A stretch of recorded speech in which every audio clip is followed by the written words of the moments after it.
At the moment the female lead sent me to the male lead's bed, I awakened the memories of being the malicious female supporting character. At this time, the female lead had not yet been reborn. She was infatuated with the second male lead and did not want to marry the male lead. However, the marriage alliance was inevitable. She secretly drugged us, bringing her elders to catch us in the act, intending to sabotage the marriage contract.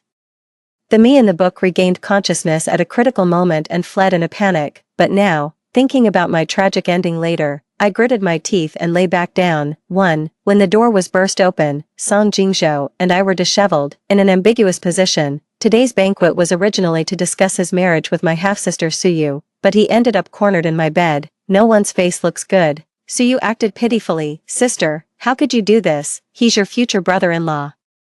My father's face was dark with anger, and he took a big step forward to slap me. Shameless person. Song Jingzhou was still bare-chested and quickly pulled the pink blanket stacked around his waist, and wrapped the person curled up in his arms with it. It just happened to block my father's slap. He implied something, his tone very calm. I'm the one who's shameless. Is this how the Su family treats guests? My father still needed financing from the Song family, so he could only enforce a laugh. Of course not. He turned his head and glared at me. Get down, look at the good deed you've done. I tightly gripped the quilt in front of me, my head lowered, my face pale. Xiaoyu, you said Song Jingzhou was no good, but last night he begged me, saying it was just a show to ruin his marriage. But how did I lose consciousness afterward? The glass of wine you handed me. I suddenly looked up at her, my tone rising, the last note abruptly stopping.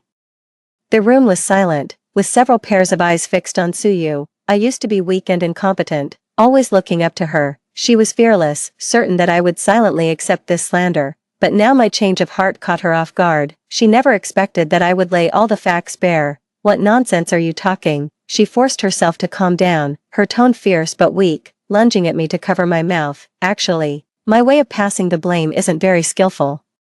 But Suyu has gone too far. Her infatuation with the male lead Fui is well known in the industry, and she has always been barely polite to Song Jingzhou. Everyone present is a seasoned veteran. There's nothing they don't understand. My father closed his eyes for a moment, full of frustration. Xiaoyu, you really disappoint me. The banquet hadn't even ended yet, but the guests, who had been scattered, now gathered outside my door, whispering and gossiping. These people were originally invited by Suyu to be the witnesses who would nail us to the pillory. Now, however, they have made her feel utterly embarrassed. My father and stepmother smiled politely, lying and comforting the guests, trying to minimize the impact of this incident. But words can be dangerous. What others say can't be controlled by them. 2. Everything that followed became natural and reasonable. I set the wedding date with Song Jingzhou. The wedding came suddenly, but the Song family did not take it lightly. The wedding dress sent over was a high-end custom-made one, elegant and grand. The jewelry and gold items were exquisitely crafted, shining with dazzling brilliance. I stood in front of the mirror, gently touching the intricate embroidery on the wedding dress. I want to live, not to die in disgrace. Maybe the direction I changed at the last moment was correct. The door creaked open. I looked up and locked eyes with Suyu at the door. She said sarcastically, "Sister, you're so happy picking up the trash I don't want." I lowered my gaze, looking at the priceless Logan sapphire on my ring finger. No, Song Jingzhou is not trash. He is the support that Suyu desperately wanted to regain after returning from a life of poverty in her past life. I smirked. Who exactly is blind? Let's wait and see. 3. After the wedding ceremony, Song Jingzhou and I returned to our marital home. He loosened his tie and stood under the light pouring water.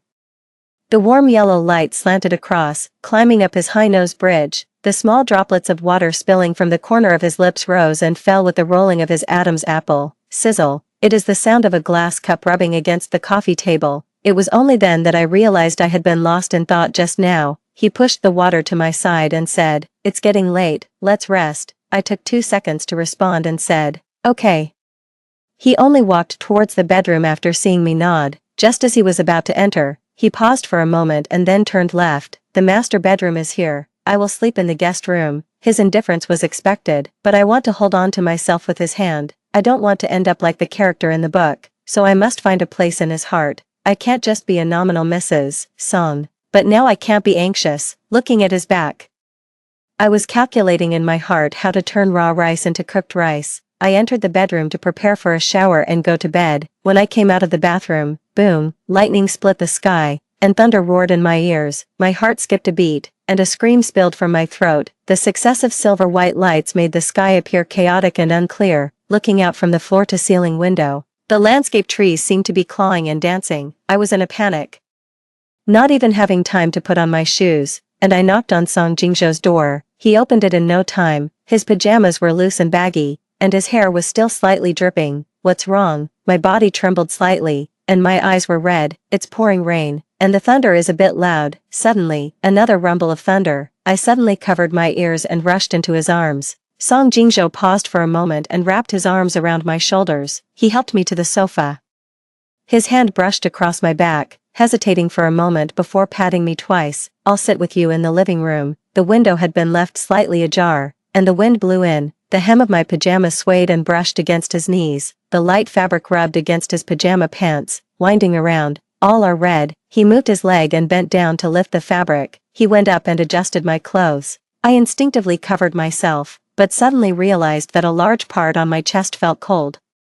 I guess I didn't notice it during the commotion. At this moment, the rain had just stopped. Song Jingzhou stood up, his voice steady. "It stopped. Go to sleep." His warm wrist brushed against my shoulder. "No." I grabbed his hand and looked up at him, tears streaming down my cheeks. "It will definitely start again soon." He looked down into my eyes. I sniffed and hooked his finger, saying, "I'm still so scared. Will you stay with me tonight?" His dark eyes, hidden behind the metal frame, stared at me deeply, shrouded in mystery. We returned to the master bedroom, where there were two clearly defined blankets on the bed. He turned off all the lights, and everything in front of me was pitch black. I couldn't see anything. I tossed and turned in bed, wanting to speak but stopping myself. "Aren't you going to sleep?" When I turned to the side, my movement was a bit too big, and I accidentally pressed down on one of his arms. The sound of thunder began to rise outside. My heart was beating a bit fast as I wrapped my arms around his, slowly pressing half of my body onto him. Even if Song Jingzhou was dull and not interested in women, he knew what I wanted to do. Moreover, we are already a legal couple.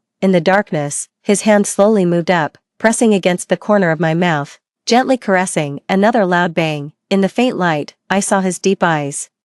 His hot breath crawled over my skin inch by inch. "I give you a chance to regret." His gaze seemed like an abyss, dangerous yet charming, drawing one in recklessly. My gaze was dazed yet resolute. With a determined heart, I hooked my arms around his neck and softly said, "Hubby." He turned over and took the initiative, his thin lips brushing against my forehead and cheek, then downwards. The heat permeates in this small space. I can't catch my breath, gently parting my lips.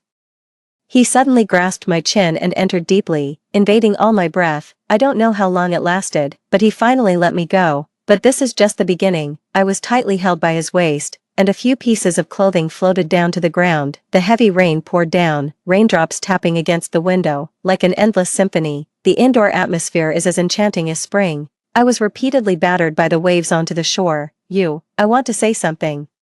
He tightly pressed down on my arm and leaned over, gasping. Tears welled up in the corners of my eyes. Suddenly, the phone on the bedside table rang. His chest rose and fell, frowning. As his long arm reached out and touched the edge of the phone, a layer of crack opened in my somewhat chaotic mind. The title of the first chapter in the book appeared before my eyes, "Rebirth on a Rainy Night." It must be the female lead calling. There was only one thought in my mind: I can't let him answer this call.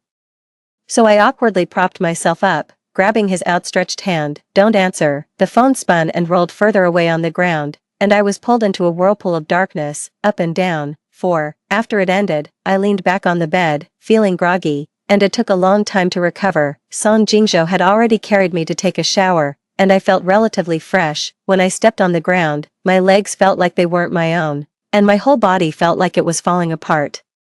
Song Jingzhou is not in the bedroom. I bit my lip. Where did he go at this moment? Pushing open the bedroom door, I saw some light in the kitchen. I slowly walked down the stairs, seeing half of his face hidden in the half-light and half-shadow, with his head slightly tilted back and his Adam's apple rolling up and down. That bottle of soda was completely gone. Water droplets condensed on the cup's wall dripped down, winding along the collarbone, lingering over those faint, ambiguous scratches.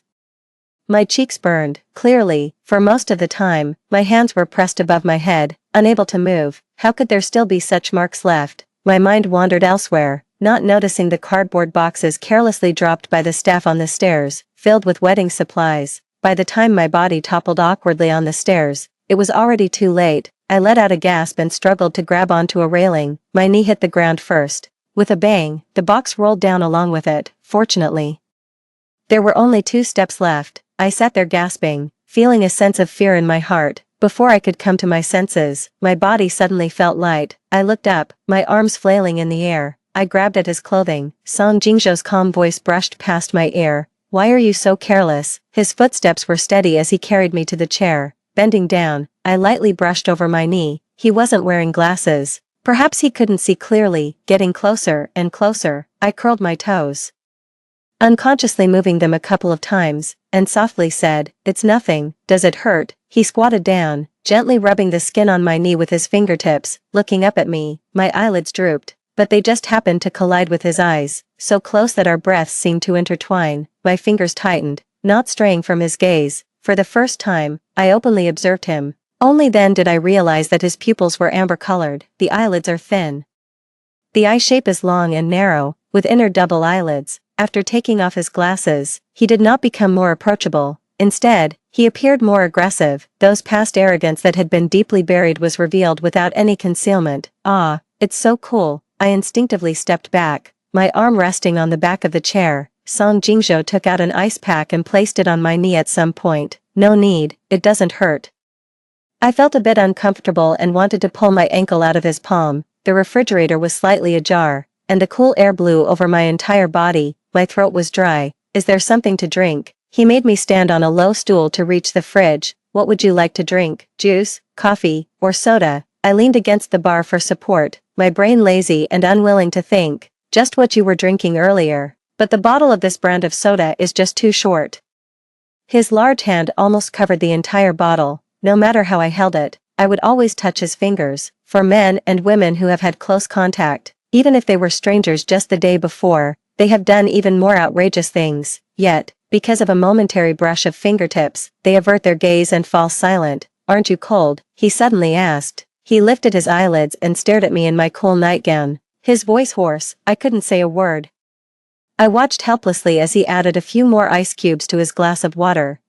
I hadn't finished saying that sentence. The doorbell rang. Song Jingzhou frowned and adjusted his clothes. He then slowly went over and put on the suit that was on the sofa before gently turning the door handle. My heart was in my throat, yet somehow, I felt relieved. I can't escape it. What is meant to come will come. 5. With a creak, the door opened. The person outside was exposed in the bright light of the room.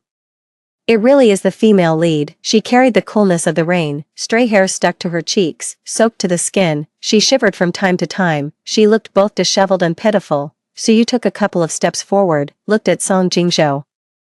And tears flowed before she could speak, a tone of regret and acceptance. "Song Jingzhou, I know I was wrong. Fui is really not worth anything. He squandered all the money, and he also cheated and abused me. I felt so painful, so I went to look for you. But I fainted at the company entrance. It was you who called the ambulance for me. I know you still have feelings for me. It must be that you can't bear to let me go." Her eyes were full of hope. "Will you forgive me, from now on? We'll live well." Her voice was fearful, but it carried an inexplicable confidence. "We will definitely be happy." My heart began to beat faster, my eyes fixed on Song Jingzhou. Suyu is the female lead, after all. They are the perfect match. Is he really not attracted? I slowly approached them. The cool breeze outside, carrying the slanting drizzle, turned into water droplets that hit my face. A suffocating silence spread. Suyu shivered, her expectations gradually fading, and large tears rolled down her cheeks. She suddenly rushed over, wanting to hug Song Jingzhou. I stopped in my tracks, frozen in place, watching them. Song Jingzhou's expression was unusually blank for a moment, as if he was extremely confused. He reacted very quickly, leaning back to evade. Suyu looked at him in disbelief. A loud thud sounded. She fell down hard. "It hurts, Song Jingzhou. Are you really this angry?" Song Jingzhou spoke bluntly. "Miss Su, I don't know how you suddenly have this memory, but I can tell you that no matter what falls at the door of the Song family, I will take measures." She held back tears and wanted to say something. However, Song Jingzhou had already turned around to block her, holding my hand. "Aren't you cold? Why are you out here? Stay away from her. She probably needs a doctor." "It's okay." I shook my head, walked in front of Suyu, squatted down, and grabbed her arm, my nails gradually digging in. "Suyu, are you here to congratulate me on my wedding?" But, isn't it a bit impolite to do this on the first night of marriage? Get up, the floor is so cold. Suyu's breathing became heavier, her gaze fixed on me, her brows and eyes filled with hatred, her tone could be described as resentful. I don't know why this life has changed, but you took him away, and I won't let you have it easy. I find it ridiculous. The me in the book clearly had nothing to do with them. But did her rebirth make it easier for me? Not long after, hurried footsteps came from outside. A group of bodyguards appeared at the villa entrance. Mr. Song, I don't know how she got in. I'm sorry for the oversight in our work. Song Jingzhou pulled me up and shielded me behind him. Take this young lady to the hospital, to the psychiatric department. Suyu was dragged away by the bodyguards, but her gaze still lingered on Song Jingzhou, seemingly a bit melancholic. I know you blame me and are angry, but it's okay. I will prove that everything I said is true. Bang, her voice was blocked behind the door, mercilessly. 6. Ever since the female lead came, I felt a bit out of it. The revenge that the female lead in the book wanted me to suffer constantly weighed on my mind, so much so that anxiety materialized into concrete actions. Before I even realized it, the call had already been made, and this was already the third call I made to Song Jingzhou today.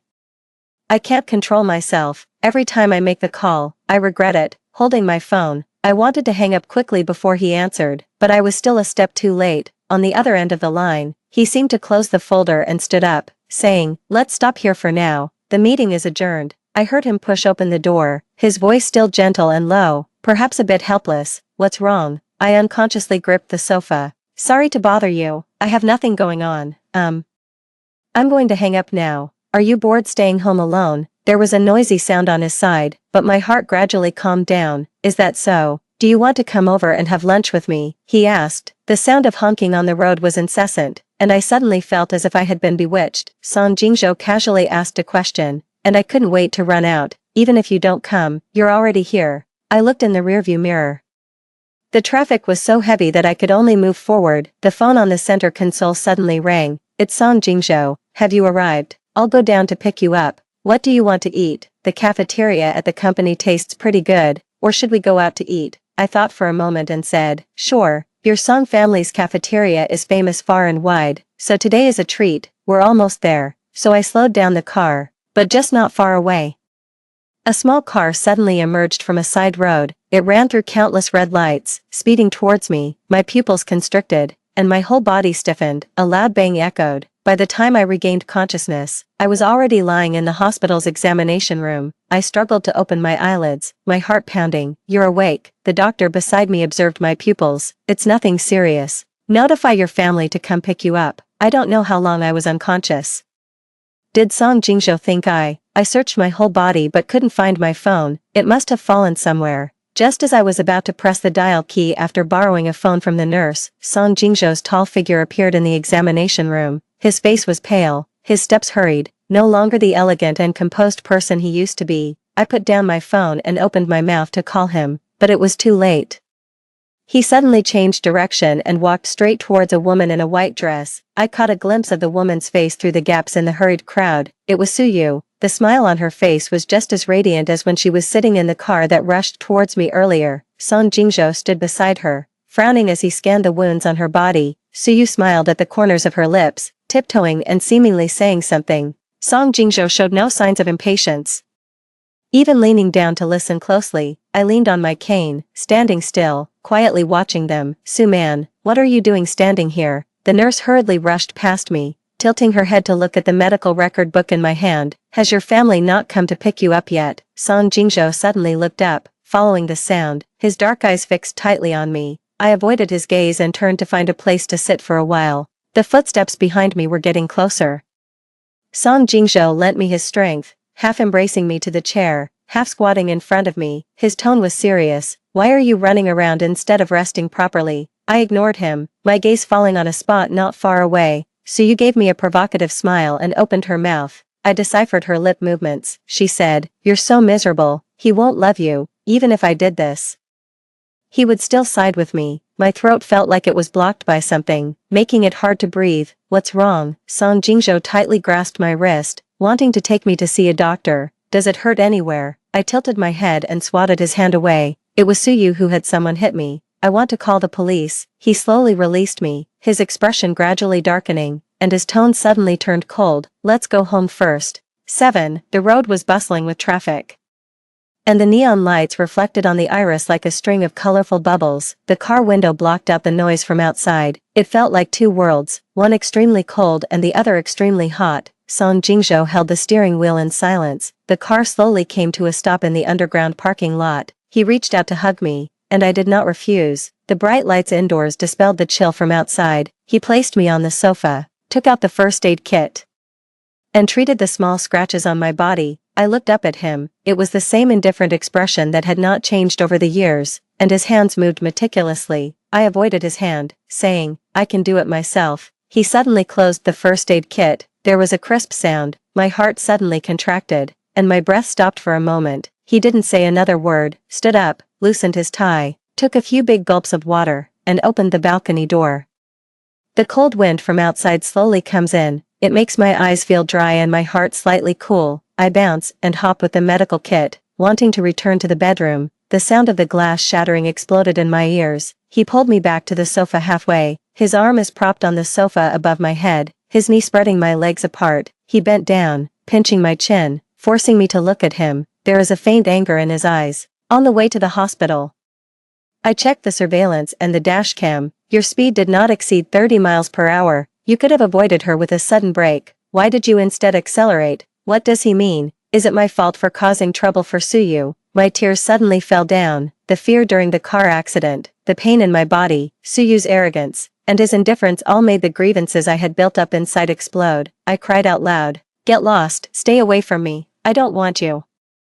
You let him harm me and still don't let me call the police. The first thing you did when you entered the hospital was to find her, caring so much for her, as if you wished you had X-ray vision to scan her and see how serious her injuries were." Even whispering close to her face, I desperately pushed him away, and the tears surged more fiercely. He held my face, resting his forehead against mine, speaking gently and softly. "Is it worth it to not even care about your own life?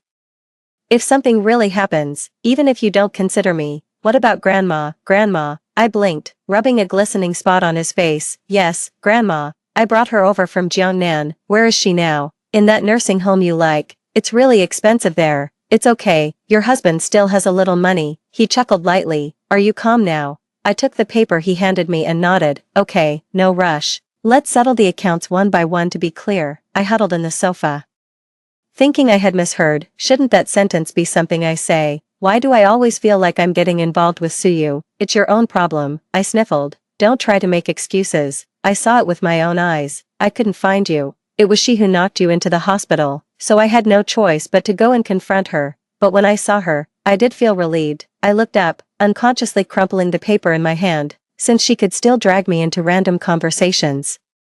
"You wouldn't have been in danger. Why were you so close to her?" I couldn't get over it. She talks so slowly. I can't understand her, and I'm afraid of missing any information about you. He explained clearly and thoroughly. My heart sank, and my ears turned slightly red. Not angry anymore. He chuckled, bypassing the injured part, and hugged me into the bedroom, his deep and pleasant voice whispering in my ear, "I've already called the police, and I'll have the Song's law team handle this matter." I snuggled into his arms. "Can Suyu be sentenced?" The man remained silent for a while, and his arms around her suddenly tightened. "I'm sorry," I sighed. "Actually, putting her in there for a few days would be quite satisfying." 8. Male protagonist's perspective. Midnight. Man woke up again from a nightmare. Song Jingzhou was already a light sleeper. His heart tightened as he propped himself up and held her even tighter. He softly comforted her. "Don't be afraid, I'm here." At that moment, she seemed to be trapped in another world, unable to hear his words or feel his breath. She stared wide-eyed at the ceiling, but her pupils were unfocused, and tears formed beads that soaked the pillow. She tightly hugged her arms, curling up into a ball, murmuring, "Don't come near. Please, please, stay away from me." Her voice was tinged with sobs, filled with unbearable pain, and her body was covered in a fine sweat. The heartache spread through his blood to his entire body. Song Jingzhou pressed against her cheek and felt powerless for the first time. He couldn't find out why she was like this. He vaguely felt it might be related to Suyu. He didn't know how long it had been, but her breathing gradually returned to a long rhythm. Song Jingzhou could no longer sleep. He was afraid of disturbing her, so he got up, opened the door, and poured himself a glass of wine. The living room was pitch black, Except for the star-like lights outside the window, the strong liquor burned his throat and went straight to his stomach. Suddenly, the phone on the coffee table buzzed. It was the company's lawyer. He held the wine and stood by the floor-to-ceiling window. The voice on the other end of the phone was low and calm. Mr. Song, 10 days in detention. Song Jingzhou tightened his grip on the phone. The result was expected, even with a longer term. But the frustration in his heart was growing stronger and stronger. Let's dig into her. With her personality, she must have done something out of line. We are already investigating. But what if she really hasn't done anything? Song Jingzhou lifted his eyelids and said, then create conditions for her to do it. There was silence on the other end of the phone for a long time. Yes, I understand. 9. When I woke up in the morning, Song Jingzhou was leaning against the headboard, handling work on his tablet. He propped up one leg, looking lazy and casual. It was the first time I saw this side of him, and I couldn't take my eyes off him for a long time. By the time I came back to my senses, he had already turned off the screen and had been looking back at me for who knows how long. He smiled and said, awake. I cried terribly in front of him yesterday, and this morning I was caught peeking. That little awkwardness in my heart can't be ignored no matter how hard I try. My face felt a bit hot, and I cleared my throat. Why haven't you gone to work yet? I'll work from home until you recover. Song Jingzhou put down what he was holding. Are you getting up? The clothes are on the bedside. Do you like this set? He reached out to help me up. I quickly dodged. Could you please help me pour a glass of water first? His eyes were calm and deep, and the corners of his brows seemed to move slightly, but he didn't say anything and obediently went out. After the door opened and closed, I rolled over, jumped out of bed on one foot, and grabbed my clothes, wanting to put them on. Although we have been honest with each other, I still can't dress nonchalantly in front of him. I was examining these clothes. Everything else is fine, but underwear. Last night when I took it off, I felt completely relaxed, but because my right hand is fractured, I can't put it on with just one hand, too focused. I didn't notice the sound of the door opening behind me. I also didn't notice the large hand that came up behind me. Is it hooked here? I got goosebumps, and my gaze instinctively fell on the mirror in front of me. Song Jingzhou lowered his gaze at my bare back, seemingly curious, fiddling with the two straps that hung down. The fingers, with thin calluses, inadvertently brushed against my spine, and a tingling sensation spread from my back to my whole body. I was almost turning into a fully cooked shrimp. It can't hook. It's a bit tight. The last row, still tight. Don't worry about it. Just hook it. 10. Because of this matter, I hardly dared to look him in the eyes for almost the entire day. After dinner, I was fiddling with the cushions randomly, when he passed by me again. I finally mustered the courage to grab the corner of his clothes. Song Jingzhou, I must take a shower tonight. No, your wound can't get wet. There's a risk of infection. He frowned, his attitude very resolute. Just wrap it with plastic wrap. I tried to persuade him. He turned his head and took a plate of fruits. Strawberries are pretty sweet. Try some. In a panic, I blurted out, if you're worried, watch me wash it. After 2 seconds of silence, I wished I didn't have this mouth. No, he rubbed his temple and took off his glasses. You can only wash it for 5 minutes. So you agreed just like that, I muttered. My prepared arguments were all in vain. He had already walked 2 meters away when he heard it and looked back at me. If I've already made such a condition, if you don't agree, you'll kick me out. It did seem like it. I originally thought I could soak in the bathtub and it wouldn't be so awkward with a bath ball. But that indeed carries a risk of infection. In the end, I could only take a shower. He brought me a stool and turned the water down to the minimum, and he just stood not far away. Those 5 minutes were the longest 5 minutes of my life. The mist rose, and I closed my eyes to feel the water droplets rolling down from my burning cheeks, continuously down. When I came out of the bathroom, I had already sorted out my feelings. I did what I had to do, so there was nothing to be embarrassed about. The result was that I saw his finger hooking my underwear and examining it carefully. What are you doing? The shell I had just put on broke, and I felt like I was about to float in the air. It's already left a mark. Is it really that big? Should I buy a bigger one? This thing hasn't passed yet. I couldn't stand it anymore. I jumped and bounced at him, snatched the item back and held it close to my chest. None of your business. 11. Song Jingzhou stayed home and accompanied me for a long time. He didn't go to work until I was completely recovered. The day I regained my ability to move, I went to the nursing home to visit my grandmother. After the car entered the parking lot, I held the steering wheel with both hands and my heart was pounding. Some feelings of homesickness arise as I near home. Ever since my grandmother was diagnosed with Alzheimer's, She forcefully sent me back to the Su family while she was still somewhat clear-minded. She wouldn't allow me to go back. Even when she could no longer recognize people, she would still chase me out of the house with a broom when she saw me. Later, I could only sneak a look at her through the window. Until today, I gently exhaled, opened the car door, and walked towards my grandmother's room. My grandmother was sitting on the balcony, basking in the sun. Hearing the noise, she slowly turned around, her expression somewhat confused and indifferent. My heart ached. "Grandma, Xiaoman has come to see you." She still had no reaction. I approached her, squatted down, and rested my head on her lap. My face felt icy cold. "Grandma, I miss you so much." I couldn't help but cry. So many things have happened during this time that even fate has changed. But here, in front of my closest person, she would open her arms to protect me inside, letting the winds and rains from the outside come. The embrace is warm and comfortable, making one feel drowsy. "Man, Xiaoman."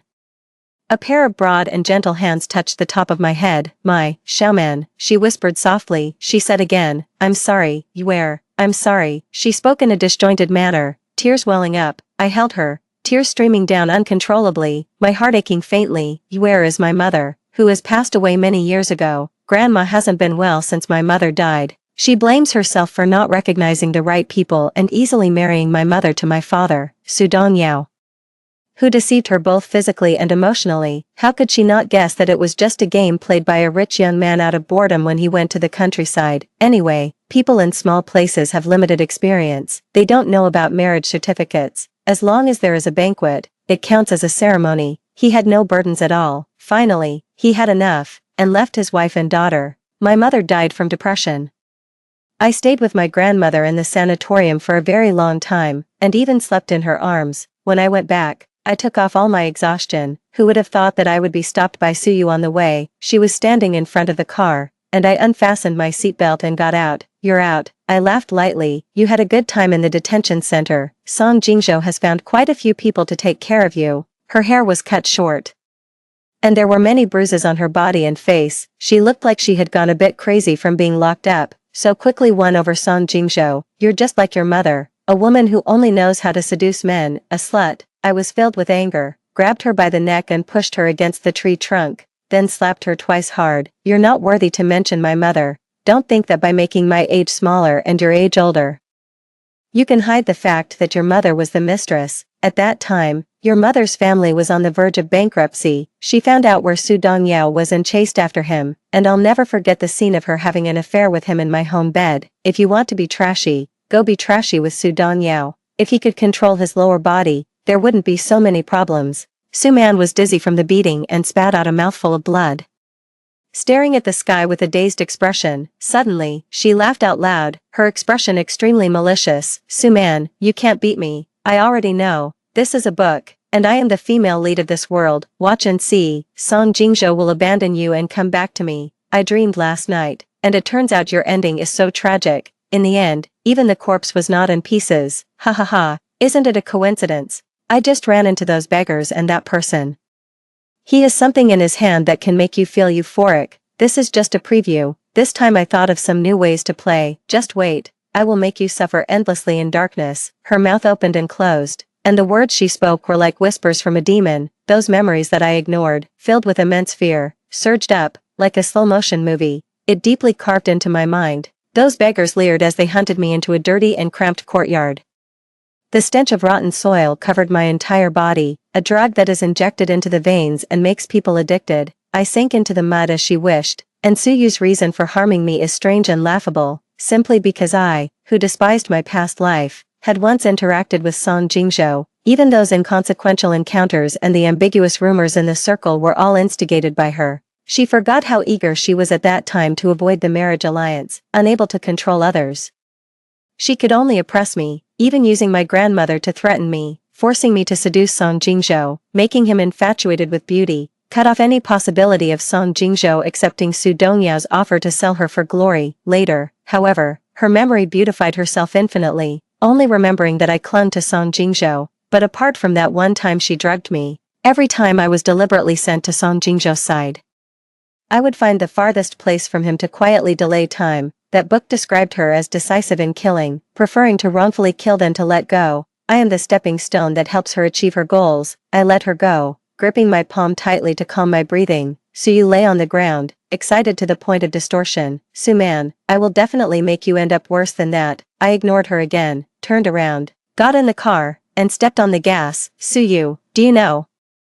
It's been dragged on for so long. What I fear is that you won't be desperate enough. 12. Suyu's counterattack came swiftly and fiercely. She portrayed me as a materialistic and vain woman on the internet, willing to do anything to get ahead. She took Song Jingzhou from her, spent a fortune on promotion, striving for everyone to know. Myself and Song Jingzhou were surrounded by reporters and their cameras and microphones, unable to take a single step.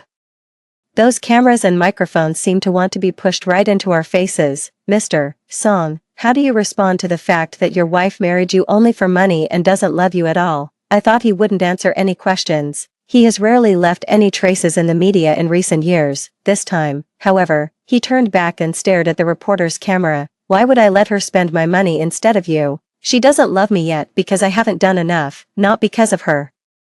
His words were powerful, leaving the reporters at a loss for words. By the time they came to their senses, we had already entered the building. Meanwhile, the bodyguards were on high alert outside. But this is just the beginning. The Su family held a press conference to let public opinion reach its peak, denouncing my lack of understanding and ingratitude. According to them, as an illegitimate daughter, I enjoyed more than a decade of wealth and luxury that did not belong to me. But instead of being grateful, I constantly compared myself to Suyu, stealing her clothes and jewelry, even her husband. Their performance caused an uproar among the public. Is it true that illegitimate daughters are this arrogant now? She married into a wealthy family, so she must flaunt it. Indeed, a lowly person is a lowly person, educated and shamelessly robbing their own brother-in-law. At that moment, public opinion was at its peak, so I quickly registered an account.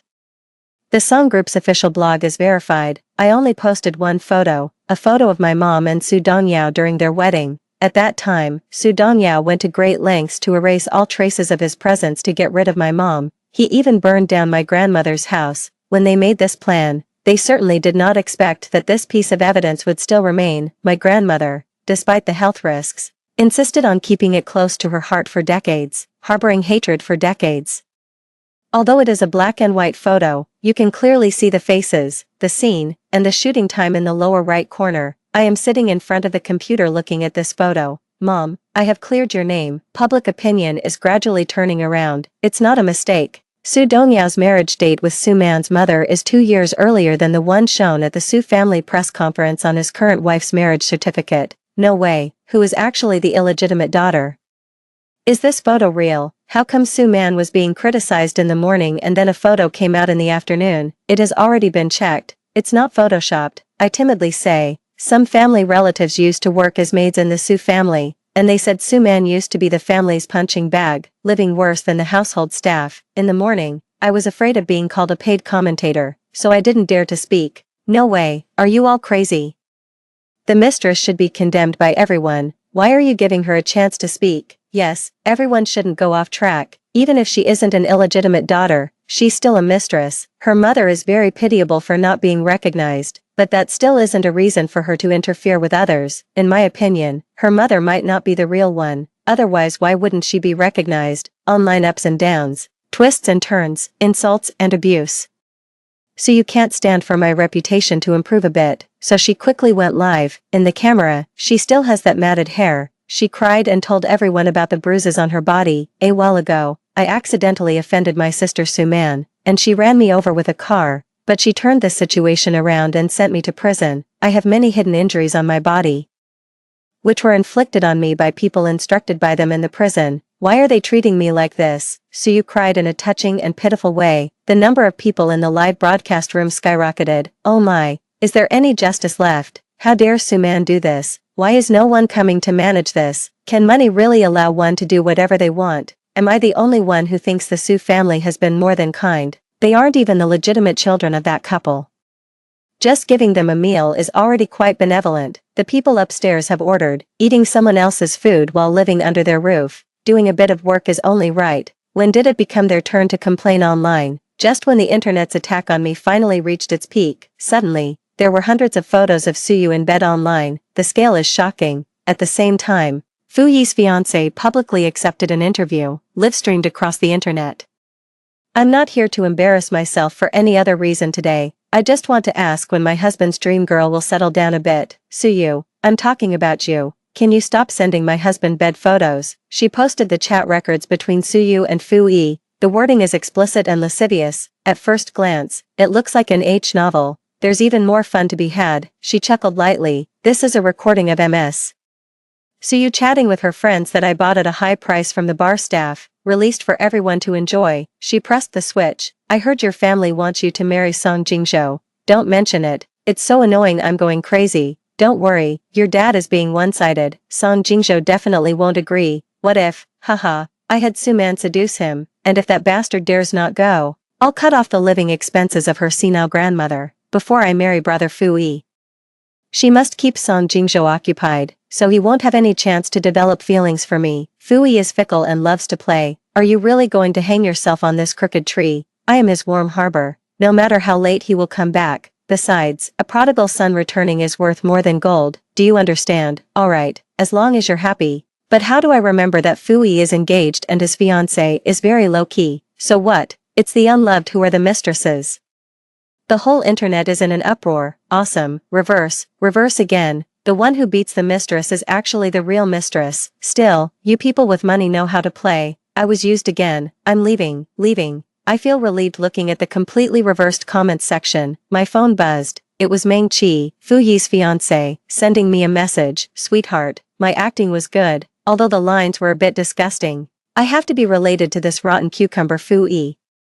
But next time if there's such a fun and profitable thing, you still come to me. Okay, love you. So you used to treat me like a servant, but after reincarnating, she probably doesn't remember. I know all her affairs. Maybe she herself has forgotten that she once sent such photos to Fu Yi. How could I not seize this leverage? The Su family and Suyu were completely reversed by public opinion, becoming the target of public hatred overnight. The company's stock fluctuated, and their business plummeted.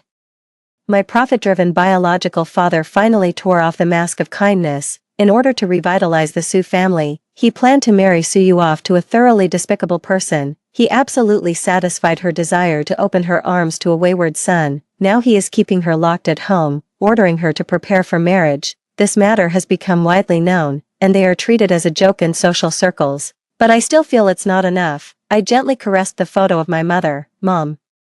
It won't be long, I'll soon send them down to work for you. 13. I heard that Suyu has completely resigned herself to her fate. She agreed to marry and donned a pure white wedding dress. Yet she stabbed the groom at the wedding venue and fled. This message made me frown. I shook Song Jingzhou's arm. Haven't you found the person yet? No, they are hiding pretty deep. Will there be any trouble at Grandma's place? I was really scared that Suyu wouldn't find me and would turn to take revenge on Grandma. Don't worry, I have people at the sanatorium. Song Jingzhou's tone was calm and assured, and I also felt relieved. Until that day, I woke up from a nightmare. The face that wouldn't close its eyes in the dream gradually became clear. That was Grandma. I was drenched in cold sweat. Panic swept over me instantly. If my grandmother really dies a miserable death because of me, I will never forgive myself in this lifetime. I didn't care about anything and drove away in a cloud of dust, but on the way to the sanatorium, my tire was punctured by a trap. The car window was shattered by a stick. People were also dragged out. In the old, dirty van, there were 8 men of all sizes sitting. The first time they saw me, they burst out laughing. Damn, that woman wasn't lying. She's a real beauty. Lucky for the brothers, my heart was pounding, and I forced myself to calm down. Who are you? What do you want? We'll let you know what we want to do in a moment. Ha ha ha, hurry up and open it. There's a beautiful girl waiting. If it weren't for that girl insisting we go to the place, I really wanted to do it right now. Their greedy eyes seemed to stick to me like something tangible. Those bad memories almost surged back up again. How much money did she give you to kidnap me? I'll give you double. My voice was dry. Beauty, we're not after money. The leader suddenly shouted, enough, tie her mouth shut, don't waste words on her. The temptation didn't work, and my heart sank more and more. I was taken into a dangerous building. It was very bright, with countless large lights. I was blinded and had to close my eyes. When I opened my eyes and took in everything, my pupils contracted. There was a big bed inside, a huge big bed, and countless cameras surrounding the edge of the bed. The 8 men behind me laughed lewdly and pushed me onto the bed. Suyu came over from behind them. She walked lightly, and looked at me with a couple of tisk sounds. I was originally waiting at home to watch the live stream, but I was just too eager to experience your agony in person. My breathing gradually became heavy. Now you know fear. Su-man, if you beg me well, I'll let you die a little faster, suffer a little less. She leaned close to my ear, unable to contain her triumphant madness. I finally moved, looking at her with a slight smile. You shouldn't have come today, but I knew you would definitely come. What do you mean? Her expression instantly turned ferocious, finally realizing something was wrong. Bang, the door was kicked open. Countless plainclothes police officers rushed in with guns drawn. Get down, don't move, the police coldly said as they aimed at her. Looking back, I didn't know when those 8 men had been knocked to the ground. Trembling, Suyu gasped and made a sound, pressing the knife against my neck. Bitch, how could you scheme against me like this? Suyu, this is your retribution. I chuckled lightly. Suyu was backing away while holding me hostage. They were too proud and underestimated me, not even searching me. I took out the spring knife from my pocket while Suyu was panicking under the pressure of being surrounded. I raised my arm and stabbed down fiercely, then I suddenly pulled it out. Blood gushed out, and the excessive blood loss left her unable to react, allowing me to twist and counter her in front of me. She collapsed to the ground, her eyes widening more and more. Suman, I am the female lead, and I will come back. Did she think she would just die like this? No, living is the greatest punishment for her. 14. Suyu was taken away by the police. Song Jingzhou's people stayed behind to clean up the mess. And he himself stood not far from me, silent. I suddenly felt so tired, reached out to act cute. Song Jingzhou, can you hold me? Just when I thought he wouldn't pay attention to me, he moved. He reached out and carried me out, his jawline tense, refusing to look at me. Still angry, I wrapped my arms around his neck. He strictly rejected the plan of using himself as a lure, but I insisted on my own way. He was brooding with himself, while at the same time cooperating with me in arranging personnel. I rubbed against his chest and said, Song Jingzhou, my purpose of marrying you wasn't purely for love. Do you still want me now? He stopped in his tracks and said angrily, now that the matter is resolved, you don't want the old person anymore, right? Don't say such things. After a while, he asked again, am I satisfying you? Yes, I nodded vigorously. Then I'll try to satisfy you for a lifetime. Okay. 15. Another heavy snowfall. I am building a snowman with Song Jingzhou at the vacation resort. Suyu's verdict has come out. She will not be sentenced to death, and of course, she will not have her sentence reduced. Among her prison mates, there are abusers who enjoy playing word games. There are also murderers with a paraphilia for necrophilia. The prison has assigned her the best doctors. She will spend the longest and most painful latter half of her life inside. The Su family has also completely fallen. And the economic crime case of Su Dongyao and his wife will be submitted to the court for trial next month. As I looked at the figure in the black ski suit ahead, stepping into the large footprints he left behind, I couldn't help but smile. I ran and bumped into his back. What are you running for? What if you fall? Hearing his feigned fierce concern, I buried myself in his arms and closed my eyes, shedding the heavy burden of 10,000 pounds. I no longer felt anxious day and night, and could finally devote myself wholeheartedly to the happiness of the next stage. Extra chapter, The First Life. 1. Song Jingzhou was led into this bedroom. The drink from earlier, combined with the lingering fragrance in the closed space, causing the veins on his forehead to bulge and his throat to feel dry. He looked at the trembling figure curled up on the bed. My heart felt even more restless. He kicked the table hard with his leg. The glass figurine on top wobbled 3 times. A crisp cracking sound rang out, and the ground was in ruins. The girl finally emerged from her shell, but dared not look up at him. That glass of wine, a soft and hoarse voice intertwined. He leaned back on the sofa with his legs slightly apart. You caused this. Now you don't want to take responsibility. Su-man's fingers clutched the bedsheet, her face flushed. I'm sorry, I didn't mean to. I didn't know there was something inside. Okay, miss, you don't know anything. So what should I do now? His eyes narrowed slightly. The purpose of giving him this was obvious, but she was unwilling to have any contact with him. Quite interesting, actually. He got up and walked towards the bed. Su-man's heart skipped a beat, finally focusing her gaze on him. Suddenly, a commotion came from outside the door. The blush on her face faded, her eyes filled with panic. Even in a state of panic, she didn't know where to run. She bumped into Song Jingzhou. He let out a muffled grunt and chuckled. Walking into a trap, Su-man used all her strength to push him away. She looked around in despair, realizing there was no way out. Her nose felt sour as she looked at the only window in the room that could be opened, closed her eyes, gritted her teeth, and jumped out. She didn't hear the man behind her chasing, leaning out with half of his body, and the arms that were just a hair's breadth away from her skirt. 2. This matter has been messed up. Suyu was doing everything possible to make her miserable. The hidden injury from when she jumped that day hadn't healed yet, and she was thrown near the Song family building by Suyu. She was asked to take evidence of her mistake with Song Jingzhou. In the pouring rain, she squatted down, hugging her knees, hiding under the narrow rain shelter of the bus stop. She was calculating how long she would have to stay at the Su family to save enough money to send her grandmother to a nursing home. At one moment, she was covered by a shadow, blocking out the sound of the rain. She felt something, looking up and seeing a man in a crisp suit holding a black umbrella, his dark eyes behind wire-rimmed glasses deep and unfathomable. 3. Song Jingzhou drove her to the hotel. He turned back home and had someone go to the Su family to reject the marriage proposal. The other party, relying on the favor they had with the old master, repeatedly invited him, and he couldn't keep refusing. It now seems unnecessary. Later, as he wished, Su Man never appeared in front of him again, but in his heart, there was some restlessness, as if something was missing. His state was too bad, a strange irritability and restlessness stuck in his heart. Unable to fully concentrate on work, he finally agreed to go on vacation with his friend. As the car was about to reach the expressway, he glanced casually at the roadside. A screech, the car braked sharply beside that figure. He unfastened his seatbelt and stepped out of the car, striding forward to grab her. "It's so cold, why are you here?" That face slowly turned to face him. He hadn't mistaken her. It was Su Man. Her eyelashes were covered with ice crystals, and her body was almost at the point of hypothermia. He pulled open the car door and pushed her inside. He turned the air conditioner to maximum and took off his clothes to cover her with. "Why are you here?" After she had recovered a little, he asked again. Left behind in the car, she didn't say it outright, but he could guess. The old troubles of the Su family are not a secret. He pressed down on the gas. The villa was not far away. She needs to quickly change clothes and drink hot water. Song Jingzhou brought the person to his villa.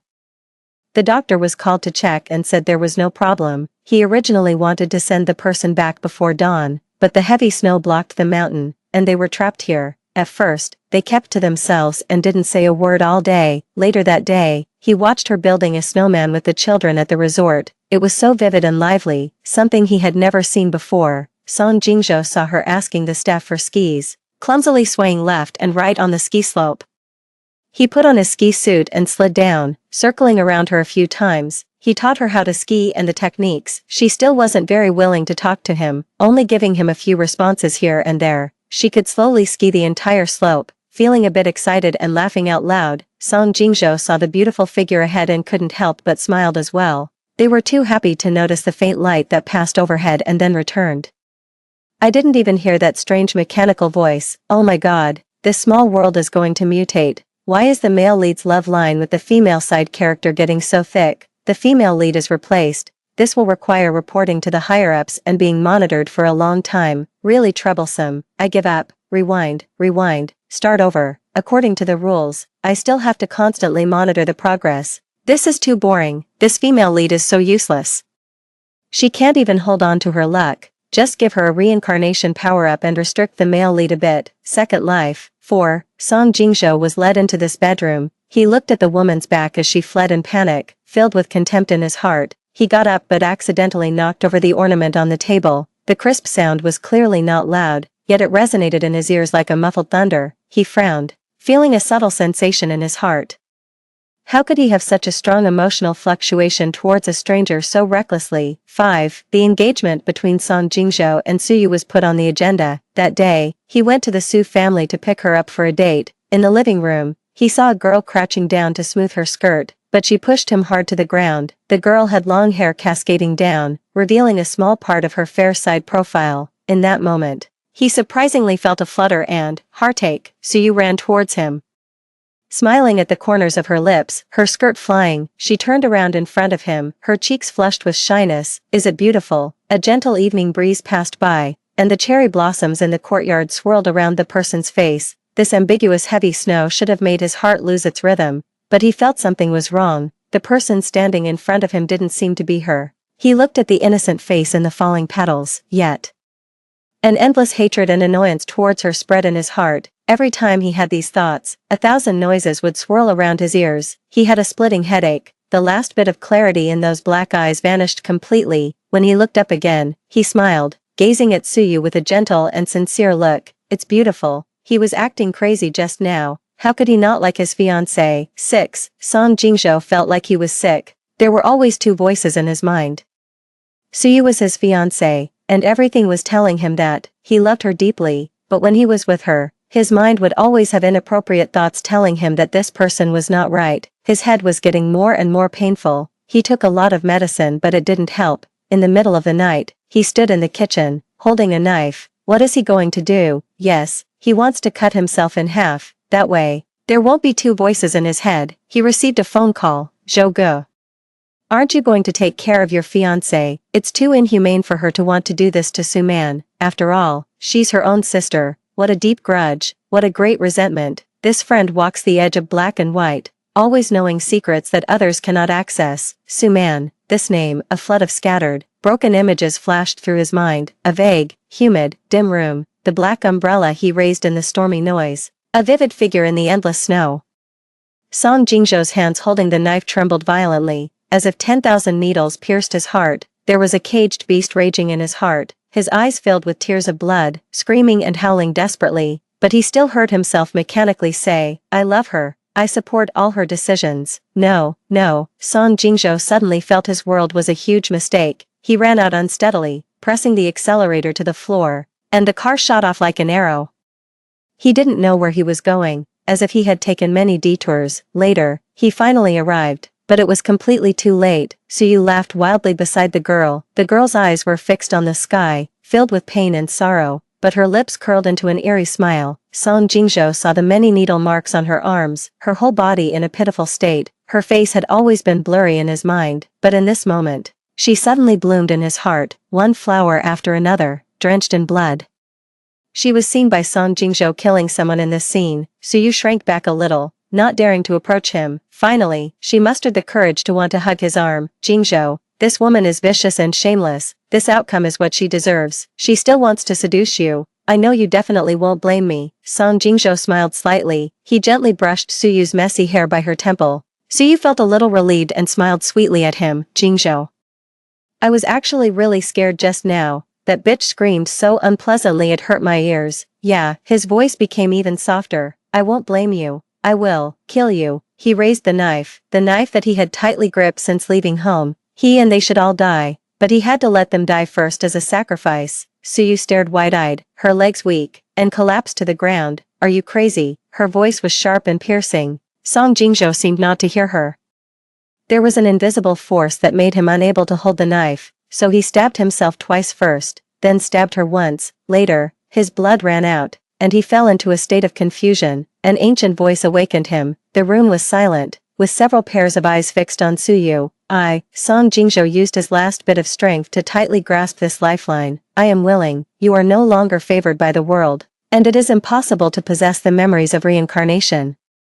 That little girl is pitiful. I will not erase the memories of her past life in this life. He pondered for a moment. Carving them into a book for her to take to the next life will be my compensation to her. Fate once again moved the pointer. This time, everything would change. The third life. 7. In the world of Song Jingzhou's first 20 years, it was desolate. He was trapped in that murky nightmare, year after year. Inside is gray and desolate. The mist has no end. The only figure he occasionally sees, like a reward, is in color. He understood. He is waiting for someone. Who is it? He does not know. Until that day, she timidly looked at him while holding a cup of spiced wine. At that moment, the world began to awaken, with the sound of bells and drums, shimmering light dancing like gold, and the humming train veering off track through a dreamlike illusion. He finally saw the distant destination, a profusion of flowers, buzzing bees, and dancing butterflies. He took the wine cup and drank it all in one go. I will slowly tighten the giant net in my hands. Please don't be afraid. I love you, no doubt about it. Story 2. When I was alive, Chu Yan was tired of me. He threw me a divorce agreement and married the woman he loved after she got pregnant. I died in a car accident on the day of his wedding. After my death, he went crazy. Later, I came back to life. Chu Yan assured me, I'm not with her. I'll show you the call records. I'll give you my WeChat password. I'll show you the car records. I'll even get the surveillance footage of my daily route for you. He pleaded exhaustedly. Can we start over? I refused. He was tired of me when I loved him. Now I don't want the sincerity he offers with both hands. 1. Chu Yan habitually tried to kiss me goodbye, but I smiled and dodged it. Frowning, Chu Yan's face turned cold. What else are you going to do? I've already apologized for the thing about Gushi. I lowered my head and smiled softly. I'm not causing trouble. I just have a cold and I'm afraid of infecting you. Chu Yan stared at me. Luo Fan, if you're afraid of me cheating, this isn't a good way to keep me by your side, is it? I tilted my head back and laughed. Alright, alright. Hurry up and go to the company. Gushi is still waiting for you. With a sullen look in his eyes, Chu Yan slammed the door and left, still wearing a smile on my face. I turned and went to my brother-in-law Chu Tian's room. I smiled gently at him and said, "Are you hungry? Let's go downstairs and have some breakfast." Chu Tian was by the window. When he heard me, he turned his face. His eyes were dark and calm, and they softened a little when he looked at me. He nodded slightly. Okay.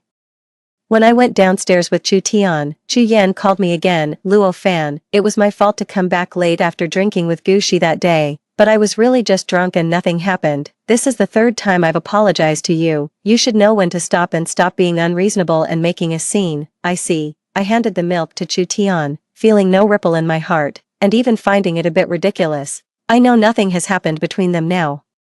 But I also know exactly what will happen between them later. Because I'm someone who has died once, this is my second life. In my previous life, I watched as Chu Yan and Gushi grew closer and closer. I cried, made a fuss, and tried to stop it, but I had no way. All I could do was make Chu Yan more and more tired of me, more and more fatigued, and he started staying out late more often. In the end, he threw me a divorce agreement when Gushi got pregnant, on the day of their wedding. I drove to find Chu Yan, hoping to make him change his mind, but I had a car accident. In the emergency room, I used my last bit of strength to call him. He didn't answer. It was Gushi who picked up the phone, and she said in a triumphant tone, "Please don't harass my husband. Keep your distance from a married person." I threw down my phone in despair, lost all desire to live, and the doctor could not help. Finally, when I closed my eyes, I felt pain and coldness. I was lying alone in the hospital. My parents were abroad, and everyone else was at Chu Yan's wedding. The doctor informed them one by one. Only Chu Tian, the illegitimate son of the Chu family who was ignored by everyone, rushed to the hospital and saw me off for the last time. I remember him whispering in my ear, "Don't worry, even if I have to bring down the Chu family, I will avenge you." I took a look at his face. His handsome face was filled with hostility at that moment. I was too weak to thank him, and I closed my eyes unwillingly. My last wish before I died was, if there is an afterlife, I will never love Chu Yan again. Unexpectedly, the heavens heard my wish and allowed me to be reborn. When I opened my eyes again, it was last night. It was the first time Chu Yan and I quarreled because of Gushi. Chu Yan and Gushi went out for dinner after work, got dead drunk, and didn't get home until late at night. They were covered in the smell of perfume. I had a big fight with him and kept crying, while Chu Yan just rubbed his forehead impatiently, saying that he was drunk and Gushi had taken him to her home and looked after him for a few hours. That's when I came back to life in this body. Thinking back on my previous life, I'm sure that at this time, nothing had happened between Chu Yan and Gushi yet. I still had a chance to save the situation, or rather, to stop it from happening, but I just closed my mouth that was about to question him. Wiped away my tears, and quietly took the quilt to the guest room to sleep. No matter how much Chu Yan knocked on the door, I didn't open it. I firmly remembered the vow I made in my previous life. If there is an afterlife, I will never love Chu Yan again. Let him and Gushi develop their relationship however they want. I can even add fuel to the fire. This life is hard one, something I exchanged my life for. I don't want to be infatuated anymore. I want to live for myself and also repay the person who saw me off in the end, too. I had breakfast with Chu Tian in the dining room. He kept his head down, revealing a section of his white and slender neck. His eyelashes as black as a raven's feathers covered his deep eyes, and I couldn't see his expression clearly. Since he was brought back to the Chu family, he had always been so silent and on the fringe. The Chu family disliked his background, and almost no one remembered him. Only I gave him gifts during festivals and sent him medicine when he was sick. It was just a small effort on my part, but in return, he saw me off on my last journey. It was really worth it. He had a small company that the Chu family had thrown at him. It was on the verge of bankruptcy, which was considered his family property. I remembered that during this period, he didn't sleep well and often woke up in the middle of the night and came downstairs to drink water. Looking at his pale face and dark circles under his eyes, I thought for a moment and said, "You don't look well. Is your company having trouble operating? Do you need any help? I can invest." My parents were abroad, and I was in charge of the domestic businesses. In my previous life, I graduated from a prestigious university, but I devoted all my attention to Chu Yan. Chu Yan didn't like me showing up in public and didn't like women being strong, so I left the company in his hands to manage and was willing to be meek and submissive, sending him to work and looking forward to his return home. But in the end, he grew tired of me. He thought I was narrow-minded, staying at home and only caring about love. In contrast, Gushi was different. Gushi went in and out of the workplace with him, and her insights were naturally different. So she was more appreciated by him. In this life, I don't want to be trapped at home even if I die. I want to go back to my company. Chu Tian looked up at me and then lowered his eyes again. I just had a nightmare. Sister, you'd better take care of yourself. You've been married for 3 years and haven't even looked at your business, have you? Calling me sister was Chu Tian's little stubbornness. He called me sister before the marriage, and he still didn't change it after the marriage. Chu Yan lost his temper several times because of this, but he just couldn't seem to change it. I wiped my mouth. I'll take back my business. If you need investment, come to me. I will definitely help. Chu Tian looked at me deeply and then lowered his head to eat, as if he was considering something. After a while, he said, Sister, can you rent me 2 floors of the office building under your name? I'll pay the market price. He explained. The rent of my company is too high, and I've long wanted to find a new place. I thought that if I rented it to him, his company would be upstairs or downstairs from mine, and it would be more convenient for me to repay him. So I readily agreed and called the company secretary to make the arrangements. In less than 10 minutes, Chu Yan called me. You're going to rent the office building to Chu Tian. I was trying on the professional clothes that I hadn't worn for a long time in front of the dressing mirror and casually replied.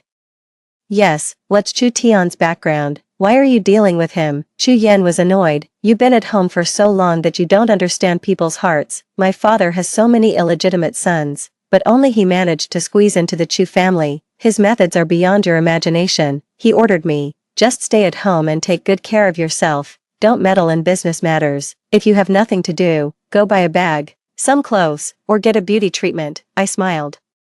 But that's my business, I added. It was mine before the marriage. Chu Yan paused for a moment. After a while, he asked me calmly, are you still angry with me? No, I told him seriously. I won't be angry no matter what happens between you and Gushi. I just want to take back my business. Do you suspect that I embezzled your money? Chu Yan asked me in a solemn voice. You wouldn't. I shook my head. I don't have so many thoughts. I just want to take back my business.